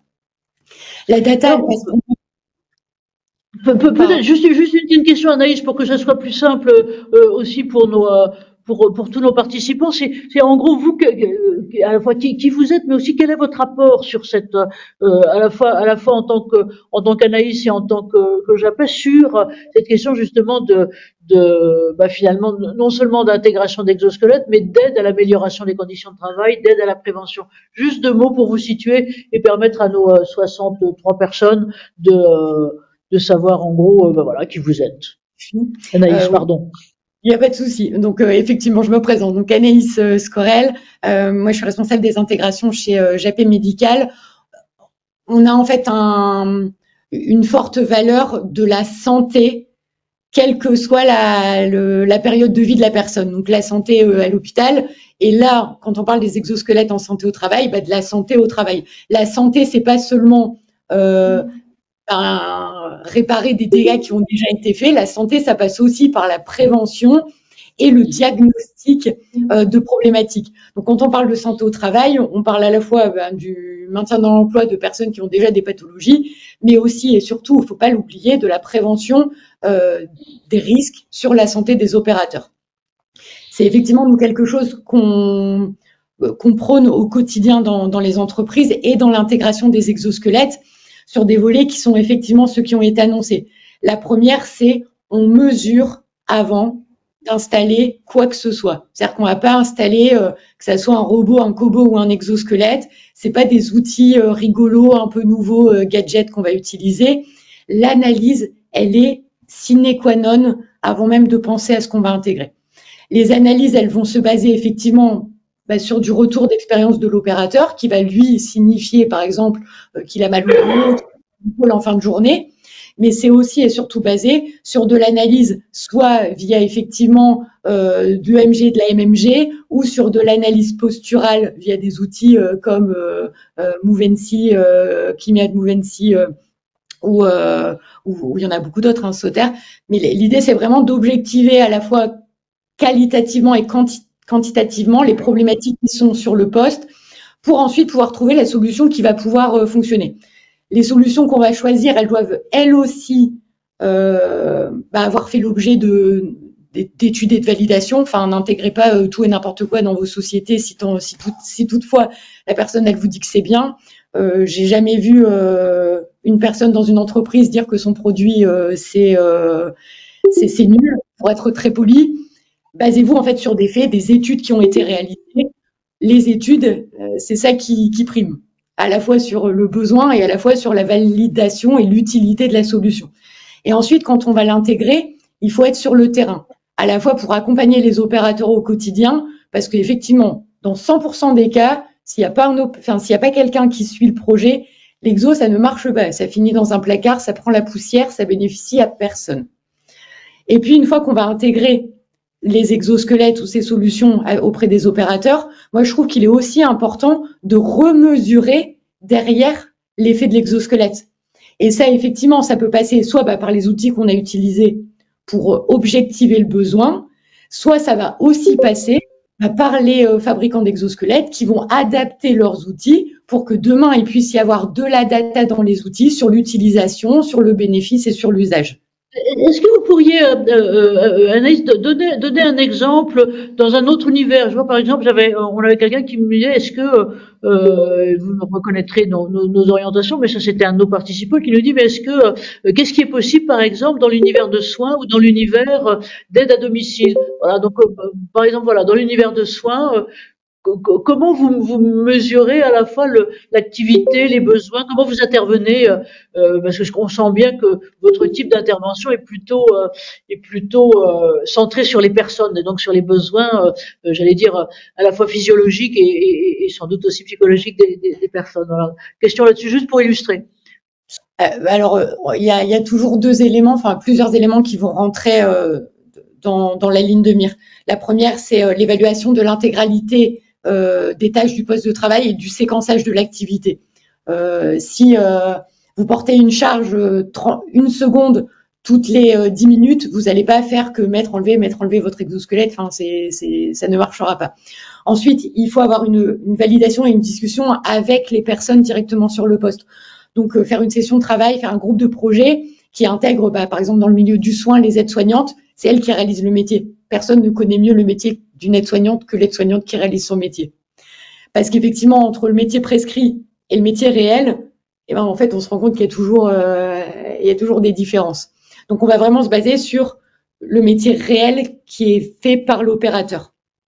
Et ensuite, il faut aussi que l'entreprise, elle comprenne que l'intérêt de l'exosquelette, il n'est pas dans l'augmentation de la productivité, faire plus, porter plus lourd, faire tout seul ce qu'on ferait à deux, mais de comprendre que ces démarches, ce sont des démarches de prévention de santé au travail, c'est pas des démarches de c'est bien comme ça, je vais pouvoir enlever 50% de mes effectifs, elles feront tout à deux au lieu de le faire à 4, ça va nous ramener, ça va nous rapporter de l'argent.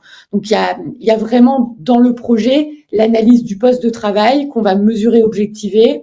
Il y a aussi l'analyse et du ressenti des opérateurs, des opératrices sur leur métier en concret, et aussi continuer en fait à marteler le message que l'exosquelette, c'est un dispositif d'assistance physique, et en fait on vient insister l'opérateur et comment, pardon de vous interrompre, comment de ce côté-là, parce que moi, quand j'ai connu Japet était vraiment Japet médical, c'est-à-dire plutôt sur les métiers, je veux dire, enfin pas sur des métiers d'ailleurs, était plutôt sur des personnes à pathologie ayant besoin nécessitant un appui.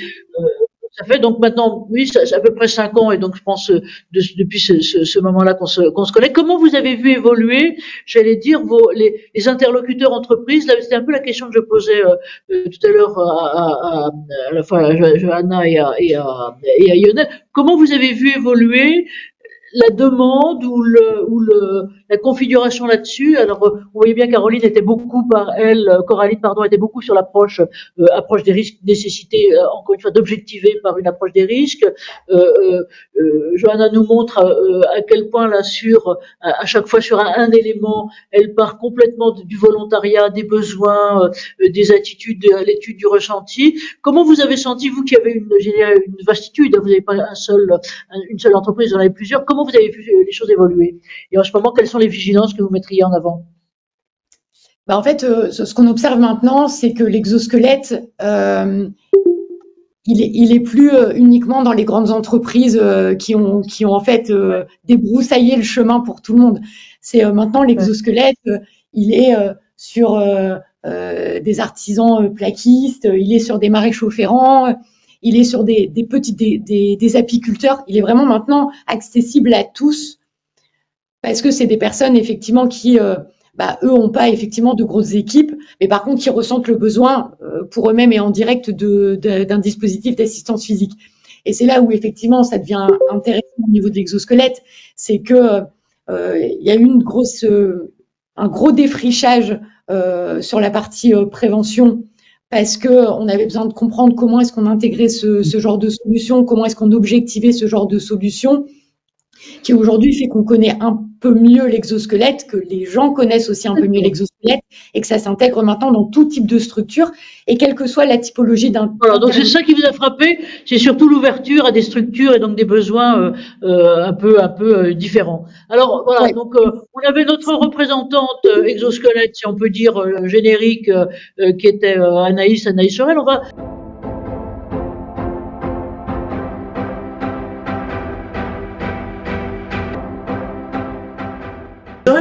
On va passer maintenant du côté du besoin de la mesure, parce que je dirais que d'un certain côté, à la fois du temps, si on peut dire, de l'expérimentation des grands, qui avaient besoin effectivement de suivre, de pouvoir étalonner les différentes expérimentations, de pouvoir prendre des décisions et prendre des décisions de choix, donc ça pour les grands, mais je dirais que d'un certain côté, la mesure aussi pour les petits, donc ceux qui n'ont pas, est d'autant plus nécessaire. Alors là, on a deux représentants. Le premier, c'est Baptiste. Donc, Baptiste, c'est à vous, si vous voulez bien que je vous affiche un peu. Voilà. Vous êtes ergonome, donc vous, je dirais que d'un certain côté, vous couvrez, si on peut dire, Soter Analytics étant une structure internationale, vous allez nous présenter en 2 secondes. Vous regardez plutôt donc ce qui concerne la France et l'intégration du type de solution et de capteur que vous mettez en place. Donc voilà. Alors, Baptiste, c'est pareil pour vous. J'ai quelques visuels pour illustrer notamment les métiers que vous aidez, que vous aidez à évoluer, dans lesquels vous aidez à l'intégration de ce. Alors Baptiste, c'est à vous. Merci à vous d'être là. Mais écoutez, avec grand plaisir. Alors, avant de me présenter, les activités de Soter Analytics, ce que je vous propose, c'est de vous partager un constat que j'ai fait dans le cadre de ma carrière en tant qu'ergonome, voilà, ou bien que je fais aujourd'hui en accompagnant nos partenaires. Globalement, ce que l'on constate, c'est que dans des activités différentes de celles de l'industrie, où on a des temps de cycle bien calés, des fréquences bien calées également, on va avoir beaucoup de difficultés à avoir la donnée d'entrée, c'est-à-dire où on doit focaliser notre attention en termes de prévention pour apporter de l'efficacité aux entreprises. Et ça, c'est ce que j'ai vécu notamment dans le cadre de mes expériences, et aujourd'hui je le vois avec beaucoup de partenaires. On a un besoin de cartographier, de générer de la data, d'organiser, de gérer de la data pour pouvoir mieux organiser et être plus efficace dans les démarches de prévention. Donc nous, c'est ce que l'on va essayer de construire avec nos partenaires et c'est ce que l'on va essayer de mettre en œuvre pour augmenter l'efficacité des démarches de prévention. Je reviens à ma présentation. Donc moi, je suis Baptiste Trouillet, donc je suis responsable des partenariats France et Europe pour le compte de la société Soter Analytics. Soter Analytics, c'est une société qui a été fondée en 2006, qui développe et met à disposition des entreprises des matériels de captation de mouvement, donc plutôt des technologies embarquées qui vont générer et capturer de la data tout au long de l'activité des collaborateurs sur l'activité posturale et qui vont générer, en l'occurrence, des cartographies automatisées des contraintes des situations de travail. Et j'y reviendrai par la suite. On a aussi développé des technologies de capture de mouvement sur la base de vidéos, un peu ce qu'on expliquait tout à l'heure chez Erta pour la partie Kimia, donc des outils relativement semblables. Et pour ma part, donc j'ai été ergonome pendant plus de 10 ans dans différents secteurs d'activité, des industries mais plutôt orientées maintenance aéronautique en l'occurrence, ou bien dans le domaine de la construction. Et globalement, les données d'entrée, on ne les avait pas. Donc j'ai décidé de vous proposer en fait un retour d'expérience, un cas d'usage concret pour vous montrer comment l'utilisation de la data et l'utilisation des nouvelles technologies peuvent d'une part améliorer l'efficacité des démarches de prévention en termes de prévention des troubles musculo-squelettiques, mais aussi favoriser l'implication des collaborateurs dans ces démarches-là en les aidant à progresser individuellement et en les aidant à fournir des informations aux entreprises pour améliorer encore plus les démarches de prévention. Donc pour contextualiser un petit peu, on est dans le domaine de la grande distribution, donc des activités plutôt de préparation de commandes, soit pour des clients privés ou soit des préparations de commandes type palettisation pour envoi dans les magasins. Et globalement, on est dans des activités où on a beaucoup de contraintes ostéo-articulaires et notamment des injonctions de la part de la CARSAT sur des programmes TMS Pro, donc des accompagnements nécessaires sur cette partie. En même temps, on est sur des entreprises qui ont des problématiques fortes de turnover, donc qui souhaitent véritablement travailler sur l'implication des collaborateurs et des travailleurs dans les démarches de prévention pour pouvoir limiter ces principes de turnover et fidéliser les collaborateurs dans les entreprises. Donc, on fait appel à nous pour mettre en place une approche ludique basée sur les nouvelles technologies pour capturer de la data, mieux organiser les démarches de prévention et fidéliser les collaborateurs. Donc, on propose une démarche en 3 temps. On propose une démarche qui est pas simplement basée sur on vous fournit du matériel et vous vous débrouillez. On construit vraiment une démarche avec l'entreprise sur un process d'amélioration continue basé sur nos différentes technologies. Première étape, on cartographie. Donc concrètement, on fait porter nos capteurs à un certain nombre de collaborateurs volontaires de manière à ce qu'on récolte un maximum de data, que ces data, on les intègre justement dans la cartographie globale des conditions de travail pour pouvoir identifier les pics de stress, les pics de contraintes et aider les entreprises à organiser leur démarche de prévention. On alimente d'autant plus cette cartographie des retours que les collaborateurs vont pouvoir nous faire au travers de l'usage de la techno, parce que en cours d'utilisation, la technologie va accompagner les collaborateurs par des notifications, des retours haptiques, pour leur permettre d'identifier les situations sur lesquelles ils vont avoir des contraintes, ils vont avoir des pics de stress. Donc, les collaborateurs vont prendre conscience des situations qui sont dangereuses pour eux et ils vont pouvoir les remonter dans les moments d'échange, notamment avec leurs managers qui ont un rôle de leader dans la démarche. Donc, on est vraiment sur ce double créneau. On remonte de la data, on coach les collaborateurs pour les faire progresser et on intègre les retours des collaborateurs pour rendre la cartographie des contraintes la plus fidèle, la plus précise et la plus détaillée possible pour les entreprises. Donc, je vous coupe juste 30 secondes, et puis vous allez reprendre après, Baptiste. Juste de ce côté-là, donc on comprend bien que le premier objectif est de cartographier, comme vous le dites, et donc d'avoir une estimation, j'allais dire, réelle et objectivée par data des situations, postures, besoins des collaborateurs. Au regard de ça, je dirais, poserai une question un peu simpliste. Quelle est la demande de l'entreprise et dans quelle configuration, comment se manifeste la demande qu'on vous fait? Vous, on imagine bien que vous allez avancer de façon très structurée là-dessus, mais je veux dire, de l'autre côté, voilà, est-ce que les trucs sont à peu près clairs? Est-ce que comment vous faites pour là aussi faire mûrir les choses, hein, parce que on est tous là dans un truc de mûrisserie, je veux dire, si on peut dire. Bien sûr. Alors la question est extrêmement intéressante. En fait, donc programme TMS Pro 2 que vous connaissez probablement, la CARSAT demande à l'entreprise d'identifier des situations de travail qui sont en l'occurrence les plus contraignantes et les plus à risque pour générer des troubles musculo-squelettiques. Sauf que l'entreprise n'a aucun outil, n'a pas de ressources en interne, je dirais, formées à l'ergonomie, donc est concrètement relativement incapable d'identifier ces situations problématiques. Donc nous, grâce à la donnée, grâce à la data, on va leur fournir cette information de manière automatisée en même temps qu'on va coacher leurs travailleurs pour leur permettre de progresser. Donc on est vraiment sur une demande basique de l'entreprise, aidez-nous, sauvez-nous. On a une demande, une injonction, donc aidez-nous. Et une injonction réglementaire qui est le plus souvent maintenant, c'est une forme d'injonction réglementaire qui est à la base finalement de cette demande en disant on ne sait pas répondre, on a besoin. Et c'est à vous ensuite, j'allais dire, d'élargir l'impact et la sensibilité pour faire comprendre à quoi ça sert. C'est très souvent ce cas-là, exactement. Ouais. Si je peux me mettre en résumé, sur encore une fois la question de fond, de boîte de nuit 3h du matin et autres, et qui est à quoi on sert et à quoi vous servez et à quoi sert ce type d'intervention. Comment vous leur répondez? Mis à part tu me retires une épine du pied vis-à-vis de l'écart SAT. Alors, on leur répond dans un premier temps en leur apportant l'information dont ils ont besoin, et dans un deuxième temps en leur démontrant que l'intégration de l'écosystème technologie dans leur démarche de prévention globale, ou en tout cas dans leur démarche d'amélioration continue, va leur apporter de la plus-value. Donc, on cherche vraiment à les éduquer sur le fait que la techno, c'est pas juste pour faire joli, mais la techno, ça apporte vraiment toute la base en termes de données, en termes d'accompagnement et en termes je dirais, de remontée d'informations pour pouvoir structurer une démarche de prévention efficace et efficiente, je dirais tout au long du cycle d'amélioration continue. Donc, on essaie vraiment d'être dans une démarche d'éducation plus que de réponse à un besoin immédiat. Et la data et la nouvelle technologie va vraiment être au cœur de cette démarche de prévention et de cette démarche d'amélioration continue. Donc c'est vraiment vers ça qu'on essaye petit à petit de guider nos partenaires pour les rendre plus autonomes. Et donc là, pardon, là je vous avais coupé, donc vous étiez sur votre cas, sur un cas de distribution. Les visuels là que vous m'avez fait parvenir là, c'est ça par exemple, c'est des questions de gestion de stock, de préparation de commandes. Oui, tout à fait. En fait, pour vous donner des exemples très concrets, sur les premières images que vous avez en haut, on a des situations, par exemple, où on va faire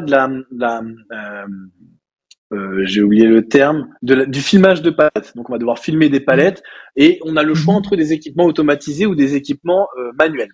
Donc, vous imaginez bien que les équipements manuels vont générer de la contrainte que nos technologies vont être capables d'identifier et de mesurer.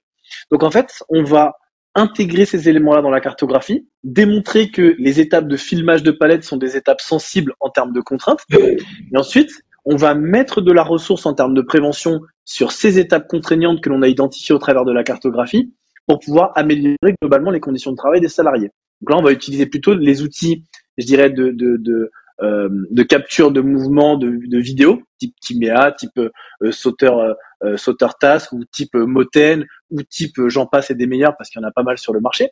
Mais en tout cas, on va utiliser ces technologies-là pour faire du re-engineering ou du redesign des situations de travail et obtenir des datas avant, après amélioration qui vont permettre de démontrer l'efficacité de la démarche de prévention. Donc on intègre ce deuxième outil dans le processus d'amélioration continue. Troisième étape, une fois qu'on a amélioré la situation de travail, on va vérifier la durabilité de cette action de prévention. Et là, je reviens à ce que disait Anaïs tout à l'heure. Il faut donner aux entreprises l'indicateur de la durabilité et de l'efficacité de la mesure de prévention. Donc ça, la technologie permet de le faire. Donc on les invite en fait à driver une cartographie, à piloter et manager une cartographie pour être vraiment dans un processus d'amélioration continue qui soit basé sur de la data, donc complètement objectif, et qui apporte de l'efficacité dans l'attribution des ressources de prévention, dans le management et le pilotage de la démarche d'amélioration continue ou de la démarche de prévention des TMS. Donc on est vraiment sur ce créneau-là. Et juste pour finir très rapidement en termes de résultats, ce que l'on a pu obtenir avec nos partenaires, et en l'occurrence avec ce partenaire-là que l'on a accompagné. Donc réduction globalement des mouvements à risque grâce à la partie coaching, donc grâce à une fonctionnalité particulière de notre outil, entre 40 et 80% en fonction des activités. Donc une réduction assez significative des mouvements à risque qui étaient opérés par les travailleurs. Deuxième point, pour revenir sur cette partie sur cette phase de filmage, grâce à la data et grâce à l'accompagnement qu'on a pu proposer aux collaborateurs, 100% des collaborateurs sont passés d'un filmage relativement manuel à un filmage automatique. Pour une raison très simple. C'est que les collaborateurs pensaient dans leur imaginaire qu'ils perdaient en productivité en filmant automatiquement parce que le process est plus long.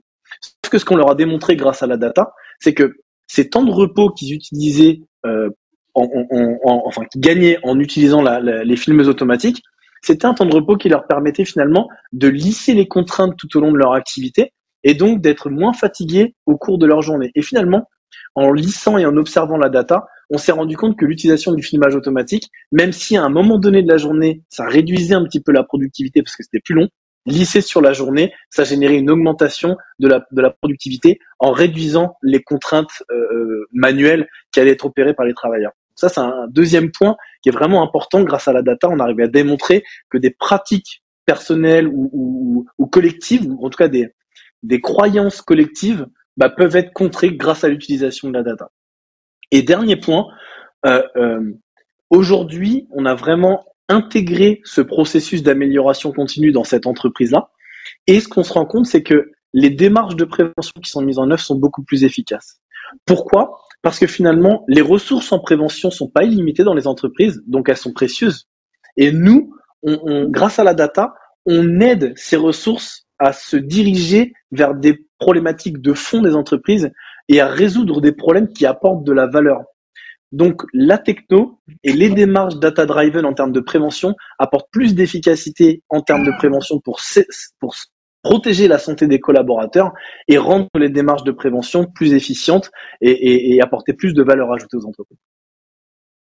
Merci Baptiste, c'est très clair et on voit bien effectivement les apports de l'objectivation, si on peut dire, pardon de jargonner, mais c'est quand même bien ça, de l'objectivation que vous apportez, donc à la fois sur l'appréciation et la connaissance des risques et des risques posturaux, des risques physiques professionnels, mais en même temps, et là c'était aussi intéressant de montrer sur l'autre plan, sur celui de la performance finalement, de la productivité et sur une durée qui est finalement une durée du travail réel, ce que peuvent être les apports. Donc, je crois qu'on est là encore au début finalement de ce que peuvent être les apports de la data, mais là votre démonstration était vraiment tout à fait claire. Alors,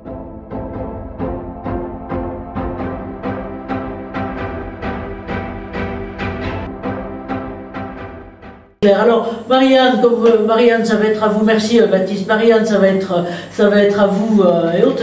Donc Marianne est ergonome et donc comme je lui disais, alors elle est beaucoup plus grande que moi, mais je l'ai quand même connue en barboteuse, si on peut dire, puisque elle était à ce moment-là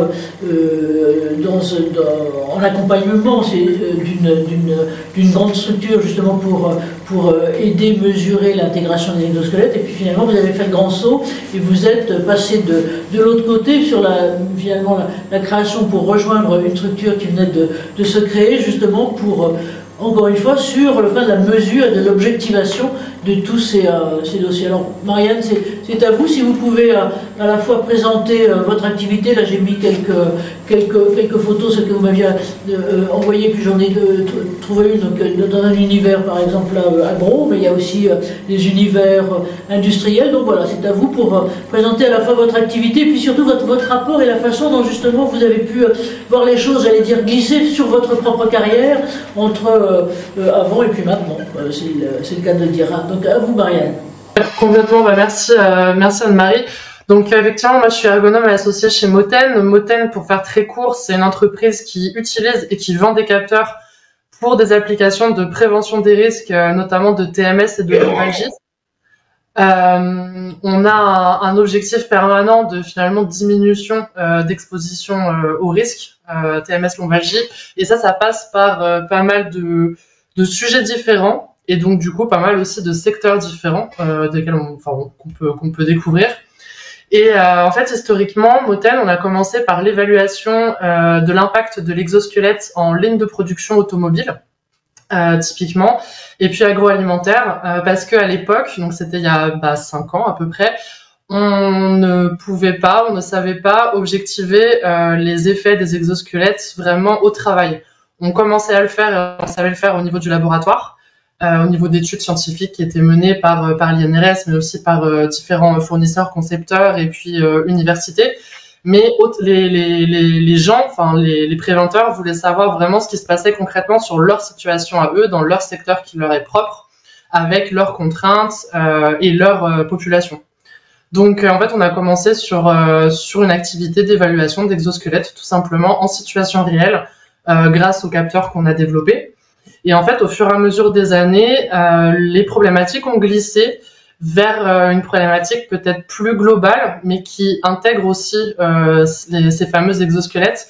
C'est la problématique finalement de la soutenabilité du travail, la maîtrise de cette usure qui fait que on se blesse, on fatigue, on devient inapte, que l'exosquelette justement peut devenir une source de soutien typiquement. Et donc là aujourd'hui, donc je vous fais une avance rapide sur 5 ans, mais aujourd'hui globalement on travaille de plus en plus sur les problématiques de maîtrise de l'usure professionnelle à l'échelle de l'entreprise elle-même. On n'est plus forcément sur le poste ou auprès d'une personne ou auprès d'une équipe.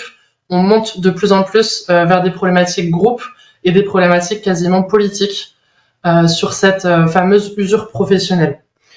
Et là, c'est là où en fait c'est très intéressant et ça rejoint pas mal de choses qu'a dit Baptiste, mais aussi pas mal de sujets qui tournent autour des exosquelettes. C'est comment la technologie peut aider à rendre ce travail plus soutenable, à maîtriser cette usure professionnelle-là, qui a posé beaucoup de questions là récemment en agriculture, si je prends l'exemple le plus récent, mais aussi au niveau de la retraite, au niveau de l'allongement du temps de travail, etc. Et en fait, c'est comment est-ce que la technologie peut participer finalement à la compréhension, mais aussi à la maîtrise de ce risque d'usure finalement. Et donc, on s'est saisi de cette problématique-là et on s'est vite rendu compte que la première difficulté pour les entreprises, c'est de définir ce que c'est l'usure professionnelle. Puisque du coup, de fait, l'usure, c'est un grand sac dans lequel on met plein de choses. Ça peut être une usure physique, une usure mentale, une usure sociale, ça peut être une usure de tout ce que vous souhaitez. Mais concrètement, qu'est-ce que c'est? Comment est-ce qu'on fait pour agir dessus? Donc là, nous, on accompagne les entreprises dans la définition d'un référentiel qui soit propre finalement à l'entreprise, à son histoire, à son activité, et qui permettent de faire en sorte que tout le monde au sein de l'entreprise parle de la même chose quand on parle d'usure professionnelle. Donc, on va pour ça s'appuyer sur des sources de données différentes, très variées, des données internes, RH, le DURP, enfin le document unique, des baromètres internes qui existent, des enquêtes, plein de choses. On va aussi prendre des données externes, typiquement Météo France, parce que l'usure varie en fonction du temps qu'il fait pour ceux qui travaillent dehors, typiquement. Je prends l'exemple le plus concret, mais on va aussi utiliser du coup des données issues pour le coup de nos capteurs, donc tout ce qui va être posture, vibration et effort, ce qui va permettre aussi de caractériser l'activité physique qui est demandée sur des catégories de métiers. Et en fait, on va agglomérer toutes ces données-là pour en faire ressortir des indicateurs qui permettront derrière à l'entreprise de surveiller, piloter, agir contre cette fameuse usure professionnelle-là. Et pour vous donner une idée, on a, par exemple, on va établir ce qu'on appelle un indice d'usure, qui est finalement un score, si vous voulez, de l'usure auquel un salarié va être exposé en pratiquant ce métier-là spécifique et théorique.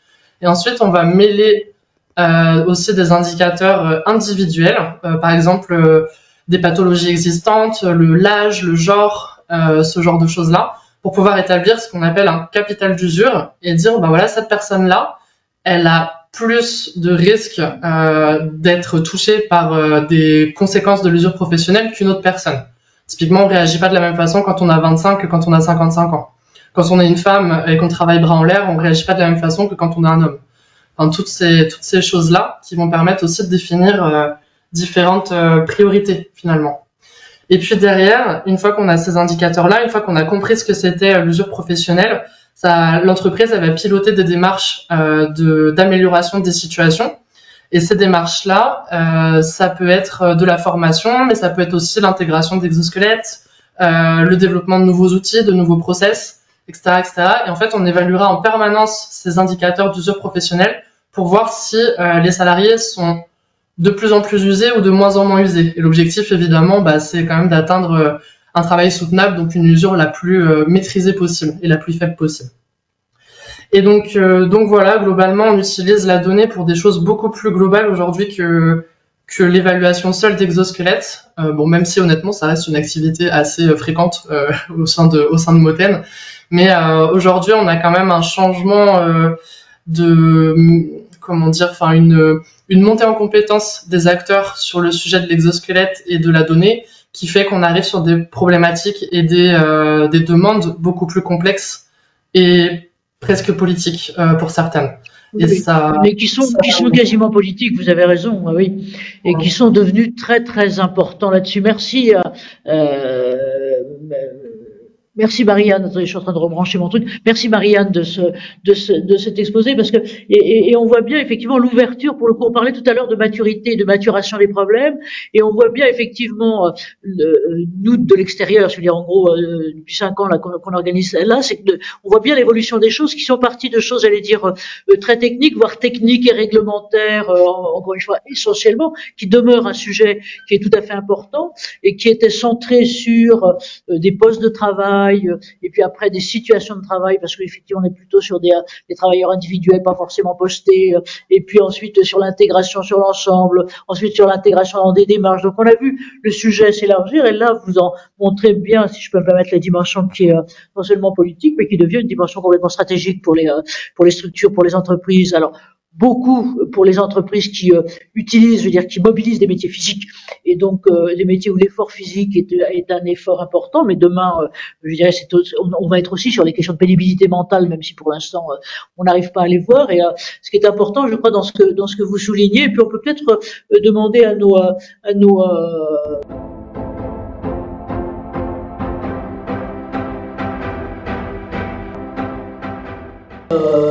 entreprises utilisatrices, et puis aussi à nos participants, comment eux ils ressentent les choses.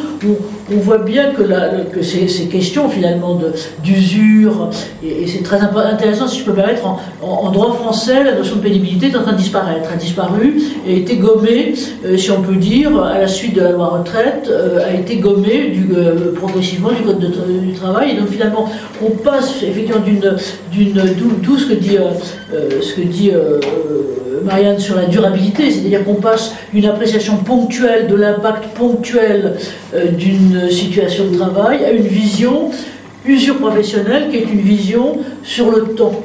Et donc ça c'est aussi important.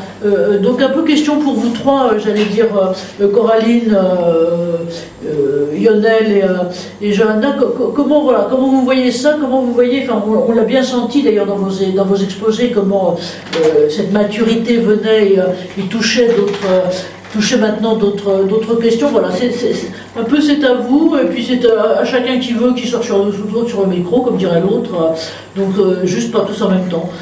Coraline, vous voulez bien? Et puis Johanna après? Effectivement, c'est vrai que les risques, enfin l'usure professionnelle sur du long terme, sur des carrières très longues, face aux risques, enfin du moins que je connais que dans le cadre de l'agroalimentaire chez Erta, les risques professionnels sont quand même très physiques, très compliqués pour nos collaborateurs.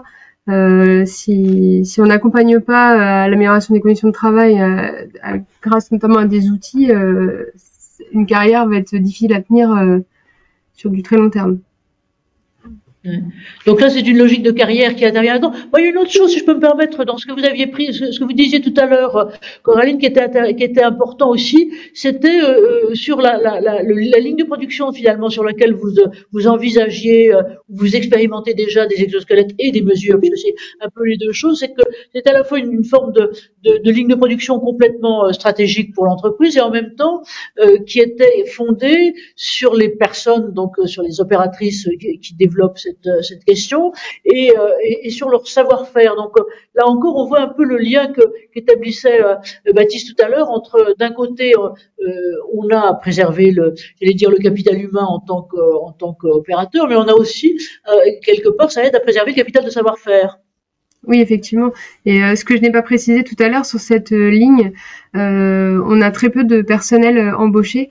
Parce que les risques physiques sont vraiment importants, et du coup malheureusement ce sont des intérimaires qui tournent sur 18 mois, et là l'enjeu aussi qu'on a nous, c'est de pouvoir fiabiliser en fait le poste de travail pour pouvoir à l'issue aussi également embaucher et fiabiliser notre personnel de production sur justement ce savoir-faire entreprise. Parce qu'à chaque fois, on redémarre avec des nouvelles personnes à former sur le métier et ça, il y a un enjeu également pour l'entreprise de ce côté-là si le savoir-faire n'est pas entretenu. Ouais. Donc à la fois le savoir-faire et en même temps les personnes, d'autant plus que là il s'agit d'intérimaires. Lionel, je te vois piaffer de ton côté et puis j'en après si vous voulez bien. Non, le problème d'usure professionnelle, chez nous, on est en plein dedans. Il y a des questions qui se posent et qui sont très importantes. Nous, on a des populations, avec l'allongement de la durée du travail qui s'allonge un petit peu comme tout le monde. On a des activités qui sont physiquement très contraignantes. Faire un attelage de train à 20 ans ou le faire à 62, 63 ans, c'est pas tout à fait la même chose. Donc effectivement, on se pose beaucoup de questions. Alors non pas pour comprendre pourquoi l'activité elle est contraignante, ça on le sait depuis très longtemps. On a déjà fait plein d'études sur le sujet.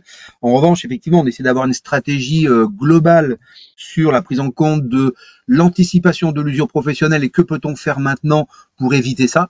La difficulté que l'on a, c'est que un train, c'est une durée de vie de 40 ans. Donc pendant 40 ans, si le train est conçu tel qu'il est là, pendant 40 ans, on aura des contraintes. Modifier un train, c'est très très très compliqué. Donc voilà, ça nous pose plein de questions. Alors c'est pour ça que nous, on a lancé un programme au niveau voyageurs sur comment on peut effectivement qualifier, objectiver et quantifier les contraintes du travail. C'est pour ça qu'on teste différentes solutions de mesures sur le marché. En revanche, on essaie d'avoir une approche un peu différente d'autres entreprises, c'est-à-dire qu'on veut des solutions au portée. Alors, une solution au portée, c'est quoi? C'est à partir de tout un travail préparatoire d'analyse des stades, d'analyse d'activité, on doit déterminer les paramètres qui nous paraissent intéressants à observer et à partir de là, effectivement, l'idée c'est de former l'agent à mettre en place les capteurs, à lancer les enregistrements et qui nous permettrait de nous dépatouiller derrière. Alors pourquoi? Parce qu'on n'est pas nombreux, parce qu'on n'a pas un budget non plus phénoménal pour payer des prestations pour pouvoir faire des études sur les différents établissements, etc. Donc là, c'est le sujet qui est un peu en cours au mois de mars-avril par rapport à ça. Et je répète, ce qui pour moi est hyper important, c'est valable pour les capteurs comme pour les exosquelettes, c'est bien prendre la solution adaptée à ce que l'on veut mesurer. Savoir pourquoi on le mesure et être sûr que ce qu'on mesure, c'est bien ce que l'on mesure. Que le résultat final soit bien correct, enfin que soit bien dimensionné par rapport à ce qu'on veut mesurer. C'est hyper important pour moi parce que sinon on peut avoir des données qui sont qu'on peut dire un peu ce qu'on veut dessus et ça peut être un peu problématique. Donc ça on est très vigilant sur ce sujet-là. Mais effectivement on aura toujours cette problématique de contrainte qui existe toujours. Une semelle de frein ça va jusqu'à 13 kg. Les trains qui ont des semelles de frein jusqu'à 13 kg, on va les garder jusqu'au bout ces semelles de frein.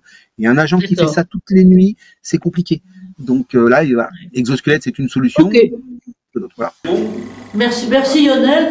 Johanna de ton côté, puis après on a touché Pierre, si je peux me permettre, qui nous arrive. Merci à vous.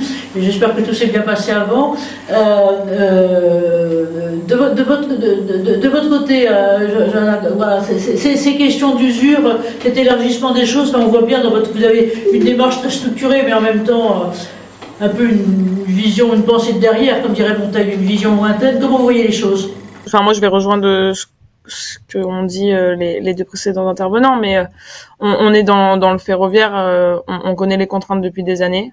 On a essayé d'aller à la source pour trouver des solutions. On changera pas à la source.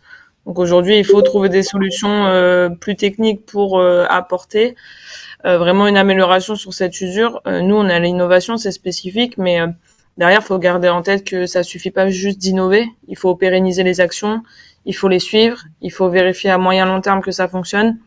Et là, on sort du rôle de l'innovation. Nous, le rôle de l'innovation, c'est vraiment trouver des solutions, les tester, objectiver que ça fonctionne, et derrière les proposer pour le groupe. Nous, on va au-delà, on les intègre, on essaie de vraiment les suivre. Après, le contexte un peu plus particulier de la RATP, c'est, vous en doutez tous, c'est la mise en concurrence qui commence l'année prochaine. Donc, ça change beaucoup de sujets.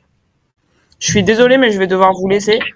En tout cas, bravo, merci Filet, mais on va continuer si vous voulez bien entre nous et peut-être déjà nos deux précédents intervenants pour que Pierre s'habitue et sortent, j'allais dire, de sa bulle précédente pour rentrer dans la nôtre.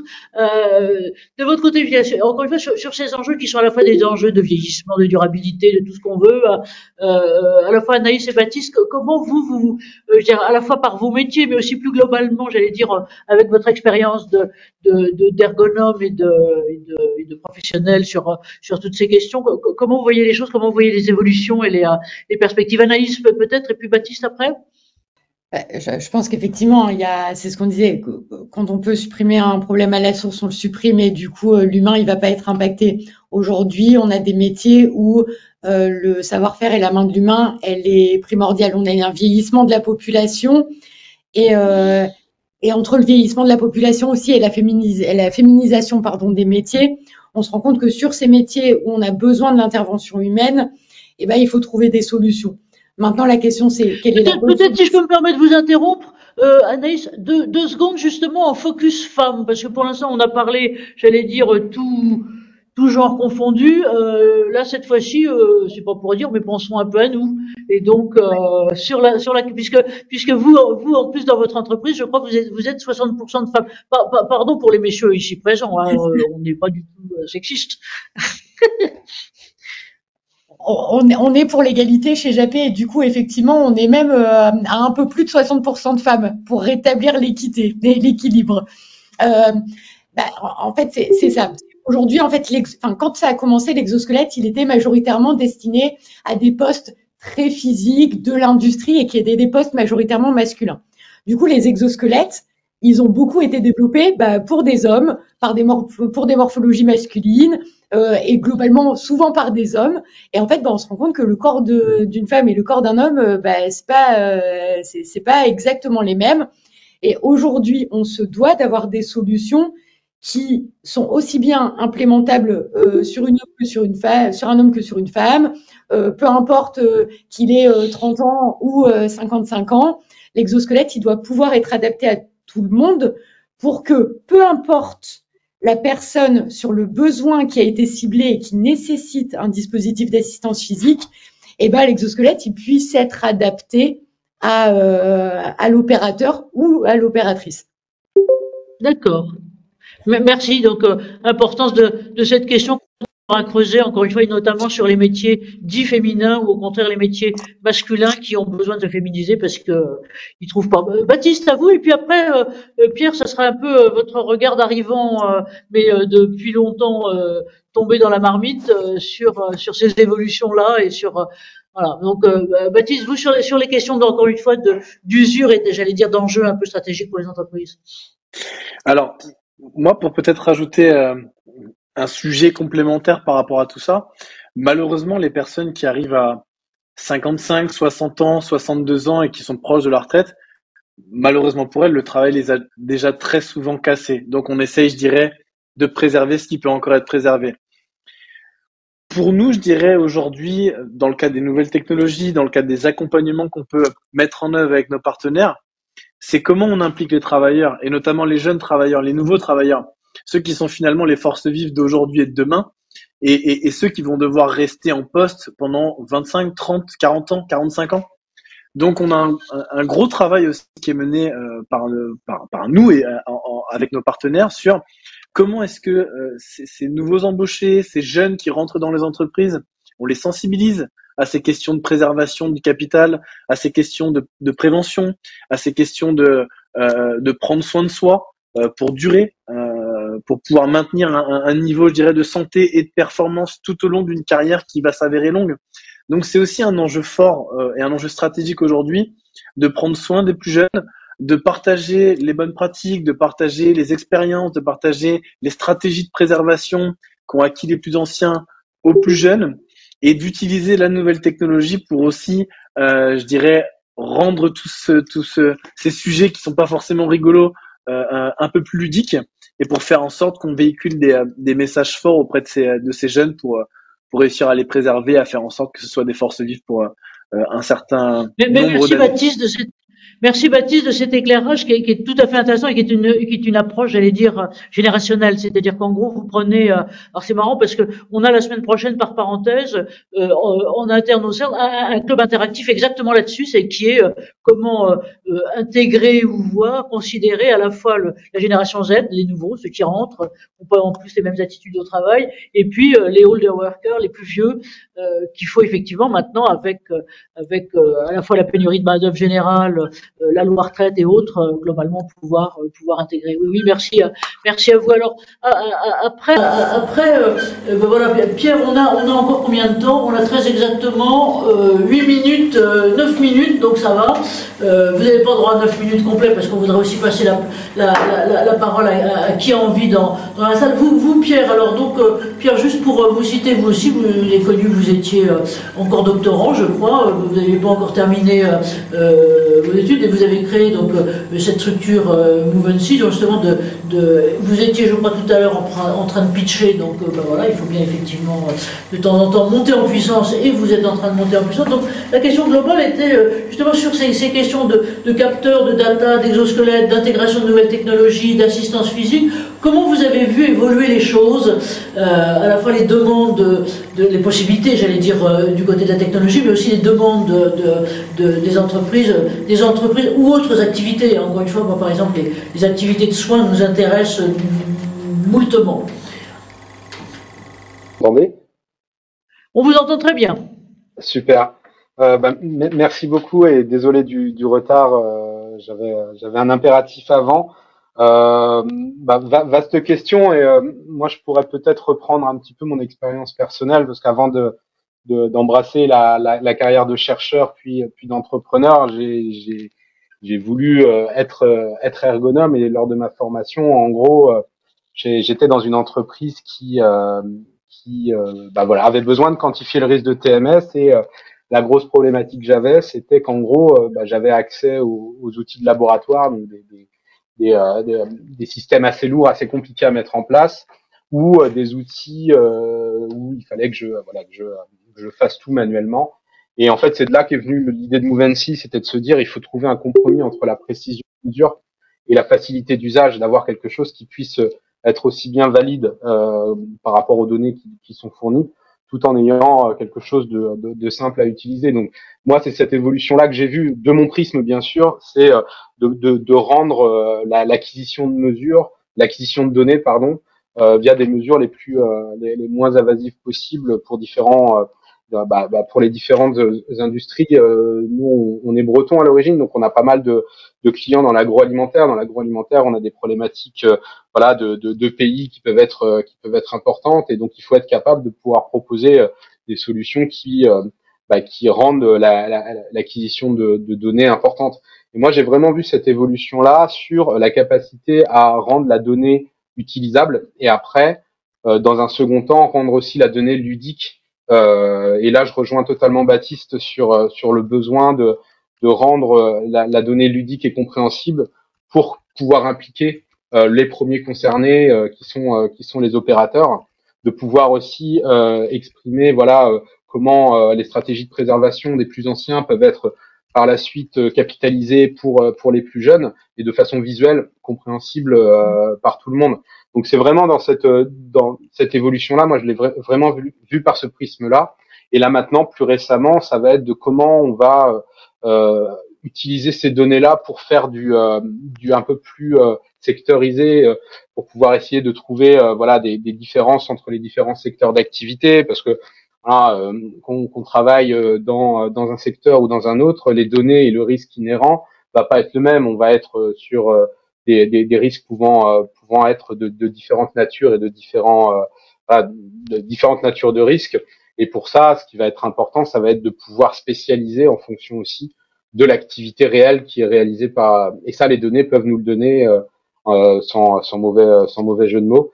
Notamment dans l'utilisation des technologies d'intelligence artificielle qui vont pouvoir clusteriser les données par activité et aussi également par opération.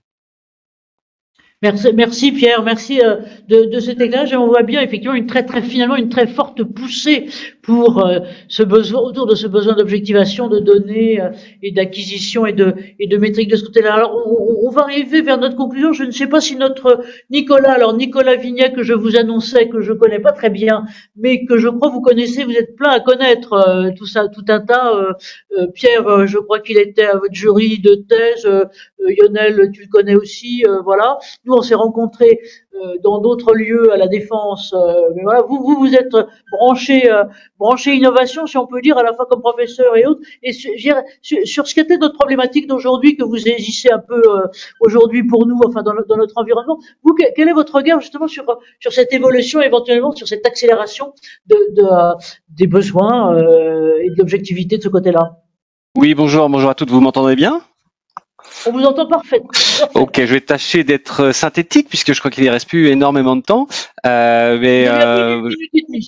Oh bah je vais me présenter rapidement. Je suis enseignant-chercheur à l'université de Rennes 2 en biomécanique et en ergonomie. Alors, j'ai pas fait de présentation à l'ESSEC. Alors, peut-être qu'on s'est rencontrés par un autre biais, un autre canal, mais c'était pas dans ce cadre-là. En tout cas, je m'occupe pas mal des masters STAPS, ingénierie et ergonomie de l'activité physique, et c'est notamment dans ce cadre-là aussi que j'ai affaire à des apprentis ergonomes sur les thématiques de recherche, capteurs, biofeedback, interaction homme exosquelette qui ont été abordées.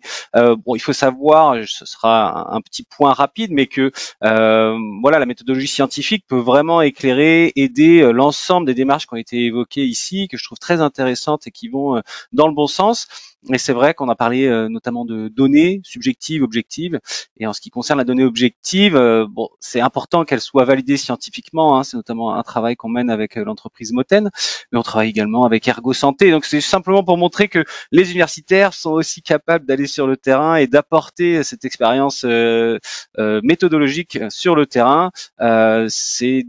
Vous avez parlé tout à l'heure du milieu hospitalier ou du milieu des soins. C'est aussi des choses qui se font et qu'on a pu mettre en place avec l'hôpital La Pitié-Salpêtrière, vérifier, valider l'implémentation d'un exosquelette pour des aides-soignants. Voilà, je vous donne des exemples comme ça au pied levé, mais montrer que la biomécanique peut apporter clairement dans cette démarche pour appuyer tout ce qui est mise en place des exosquelettes sur le terrain.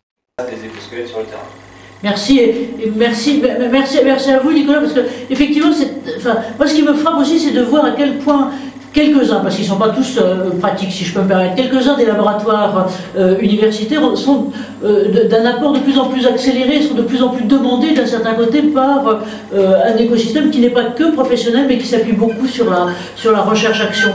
Alors voilà, il nous reste exactement 2 minutes pour terminer. J'aurais bien aimé demander à chacun de nos, peut-être qui veut, de nos intervenants un petit peu pas dire leur viatique, mais leur phrase de conclusion et de vigilance sur l'avenir. Encore une fois, on va avoir, nous, encore d'autres UX Forum, exosquelette, je vous citais celui de exactement dans un mois dans le Nord, plutôt centré sur les activités de soins, mais pas que, aussi sur, voilà.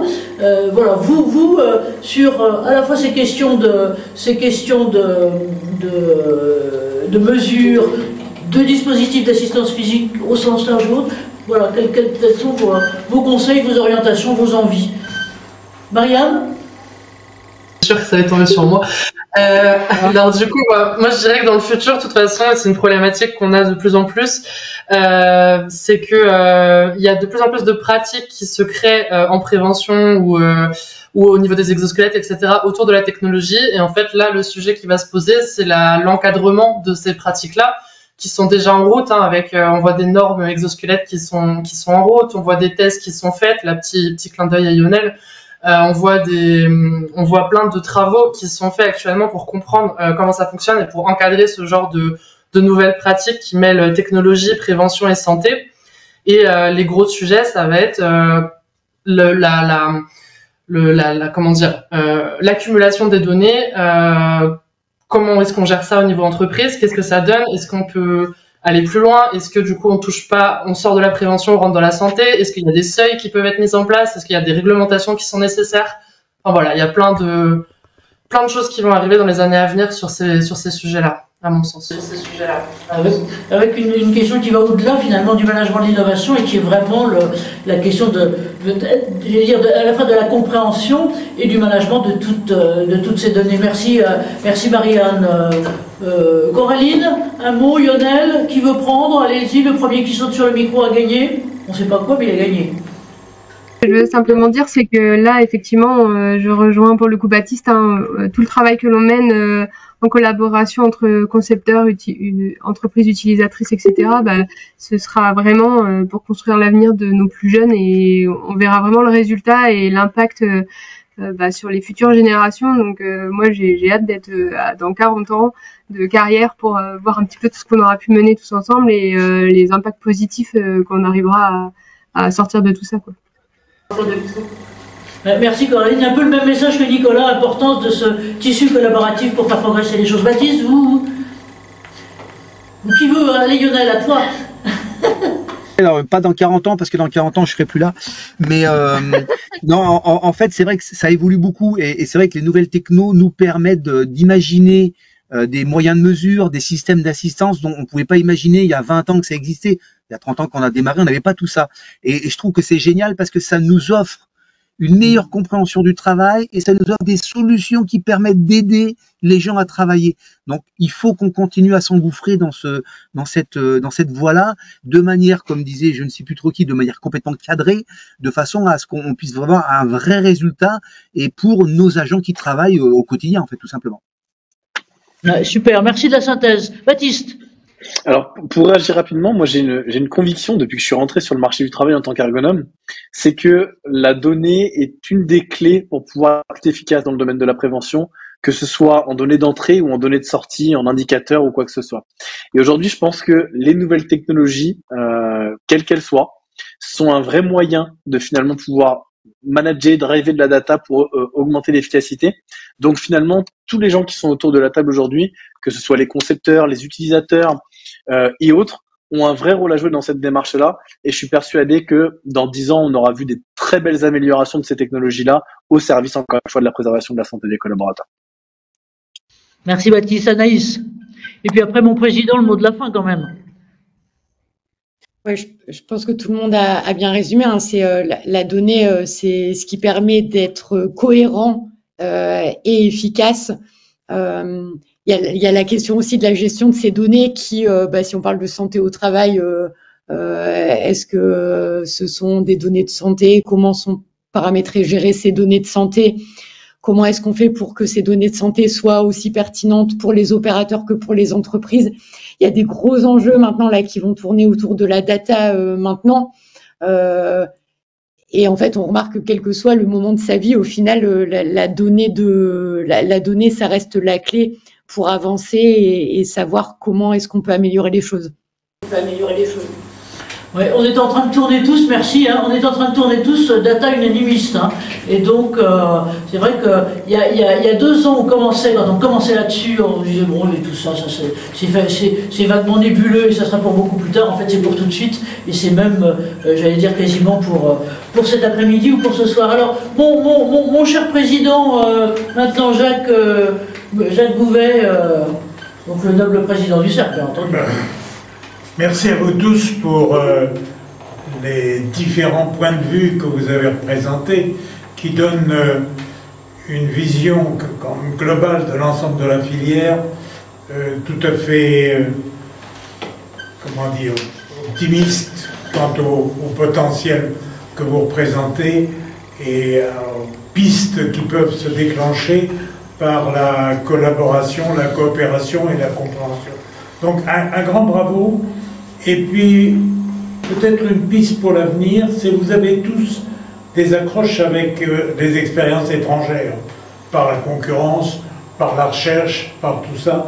Ça pourrait être intéressant de faire intervenir aussi un petit peu de compréhension de ce qui se passe à l'étranger, en moins bien, en mieux, en différent. Mais c'est une piste pour l'avenir que je soumets à Anne-Marie pour voir si avec vous, elle peut trouver sujet à échange de ce point de vue-là. Ouais. Je pense que ça pourrait être fructueux pour nous tous. en tout cas pour moi, une très grosse satisfaction pour nous tous, je pense, de voir que nous avons des échanges fructueux, nous sommes sur un terrain, sur une filière qui est une des chances d'améliorer les conditions de vie au travail, qui est tout à fait, à mon avis, bien en main en France. Merci à vous et un grand bravo. Oui, bravo parce que vraiment, enfin, j'ai trouvé cet UX Forum-là de particulier haut niveau et compréhension stratégique de ce que sont les pédagogies, ce qui est un peu votre caractéristique, on dirait à tous et à chacun, de ce que sont les enjeux et les enjeux larges pour demain, je dirais à la fois des dispositifs en tant qu'équipement, mais aussi des systèmes de captation et de métrique et des systèmes de data. Alors si vous voulez bien, avant de vous lâcher, je voulais tous vous remercier pour ça, avant de vous lâcher complètement, je voudrais vous indiquer aussi ce que sont nos prochaines étapes et nos prochaines étapes de nos UX Forum. Alors, vous avez là la liste de ce qui est prévu. Donc aujourd'hui, on était bien le 27 février, on a tenu notre 17e UX Forum, innovation, exosquelette, capteur, quels sont les éclairages et les apports. On va reprendre ça, donc on compte sur vous peut-être aussi sur le 27 mars, donc cette fois-ci, ça sera un focus, j'allais dire, sur les Hauts-de-France et les expériences en Hauts-de-France, mais pas que. Et puis on vous invite aussi, et plus particulièrement l'événement sera en hybride, hein, donc à la fois à Lille et en visio, et on vous invite aussi le 3 avril 2024, donc le 3 avril en fin d'après-midi, ça sera justement avec la chaire ESSEC d'innovation managériale et d'excellence opérationnelle sur place au PIT, sur les enjeux qu'a évoqué Marianne et tout un chacun aussi, d'usure professionnelle, de pénibilité ou de capital humain, je le disais tout à l'heure. Et donc, ça sont des enjeux qui deviennent à la fois juridiquement et réglementairement très forts pour les entreprises, puisque on est maintenant en considération d'usure professionnelle et non plus en pénibilité. Et je dirais qu'on aura à la fois trois grands ténors, puisqu'on aura côté je dirais, national Franck Morel, maître Franck Morel, qui est un avocat que vous connaissez sans doute. Il était conseiller social d'Édouard Philippe quand Édouard Philippe était Premier ministre là-dessus, et donc il connaît très bien, j'allais dire, les coulisses de ce qui est derrière la loi retraite et donc de tout ce qui a basculé juridiquement à ce moment-là. Cyril Combe, donc, qui est le directeur général de l'OIT en France. On aura Jérôme Chemin, qui est un représentant de la CFDT cadre. Et puis, à côté d'eux, un certain nombre de témoins acteurs d'entreprise. Donc, une de tes collègues, Lionel, qui s'occupe de la question du grand programme de prévention, du grand programme usure professionnelle sous l'angle prévention, et vous tous. Et puis je continue, donc fin avril on aura un transatlantique, si on peut dire, qui soit à la fois entre ici et donc sur une fin d'après-midi avec le Canada et donc l'Université de Montréal et le CNAM, puisque la titulaire de la chaire du CNAM est actuellement au Canada, sur toujours notre thème favori, prendre soin des soignants et quid des managements, parce que ce qui est en filigrane dans tout ce que vous disiez, c'est que l'évolution du management. Et puis Préventica, donc en juin, là on reprend la question des exosquelettes avec un UX Forum sur les exosquelettes, mais en vecteur d'inclusion. Donc Coraline, c'est un peu sur ce que vous faites, la partie du programme que vous développez de ce côté-là. Et puis à l'automne, on a prévu là, j'allais dire, un gros raout sur l'intelligence artificielle, les data, le travail et santé-travail, qu'on animera et qu'on organisera avec l'OIT. Et puis la cerise sur le gâteau, ça sera sans doute fin décembre. On aura passé les Jeux Olympiques et on fera le premier bilan social et sociétal des Jeux à ce moment-là. Voilà, c'était juste pour vous dire ça. Vous êtes invités à participer, et puis plus que ça, à apporter vos éclairages. On veut surtout vous remercier tous, remercier nos participants qui nous ont suivis jusque-là, et un grand merci à vous tous et à vous intervenants encore une fois pour des interventions de grand niveau. Et le replay, donc le replay pour vendredi 1er, on vous enverra les liens, et particulièrement si vous avez eu le soin de pouvoir autoriser de recevoir les messages avec ces types de liens. Un grand merci à vous, et merci à Pierre de nous avoir rejoints, merci à Nicolas aussi d'être là, et à vous tous, c'était tout à fait sympa. À bientôt. Bravo. Merci. Bye.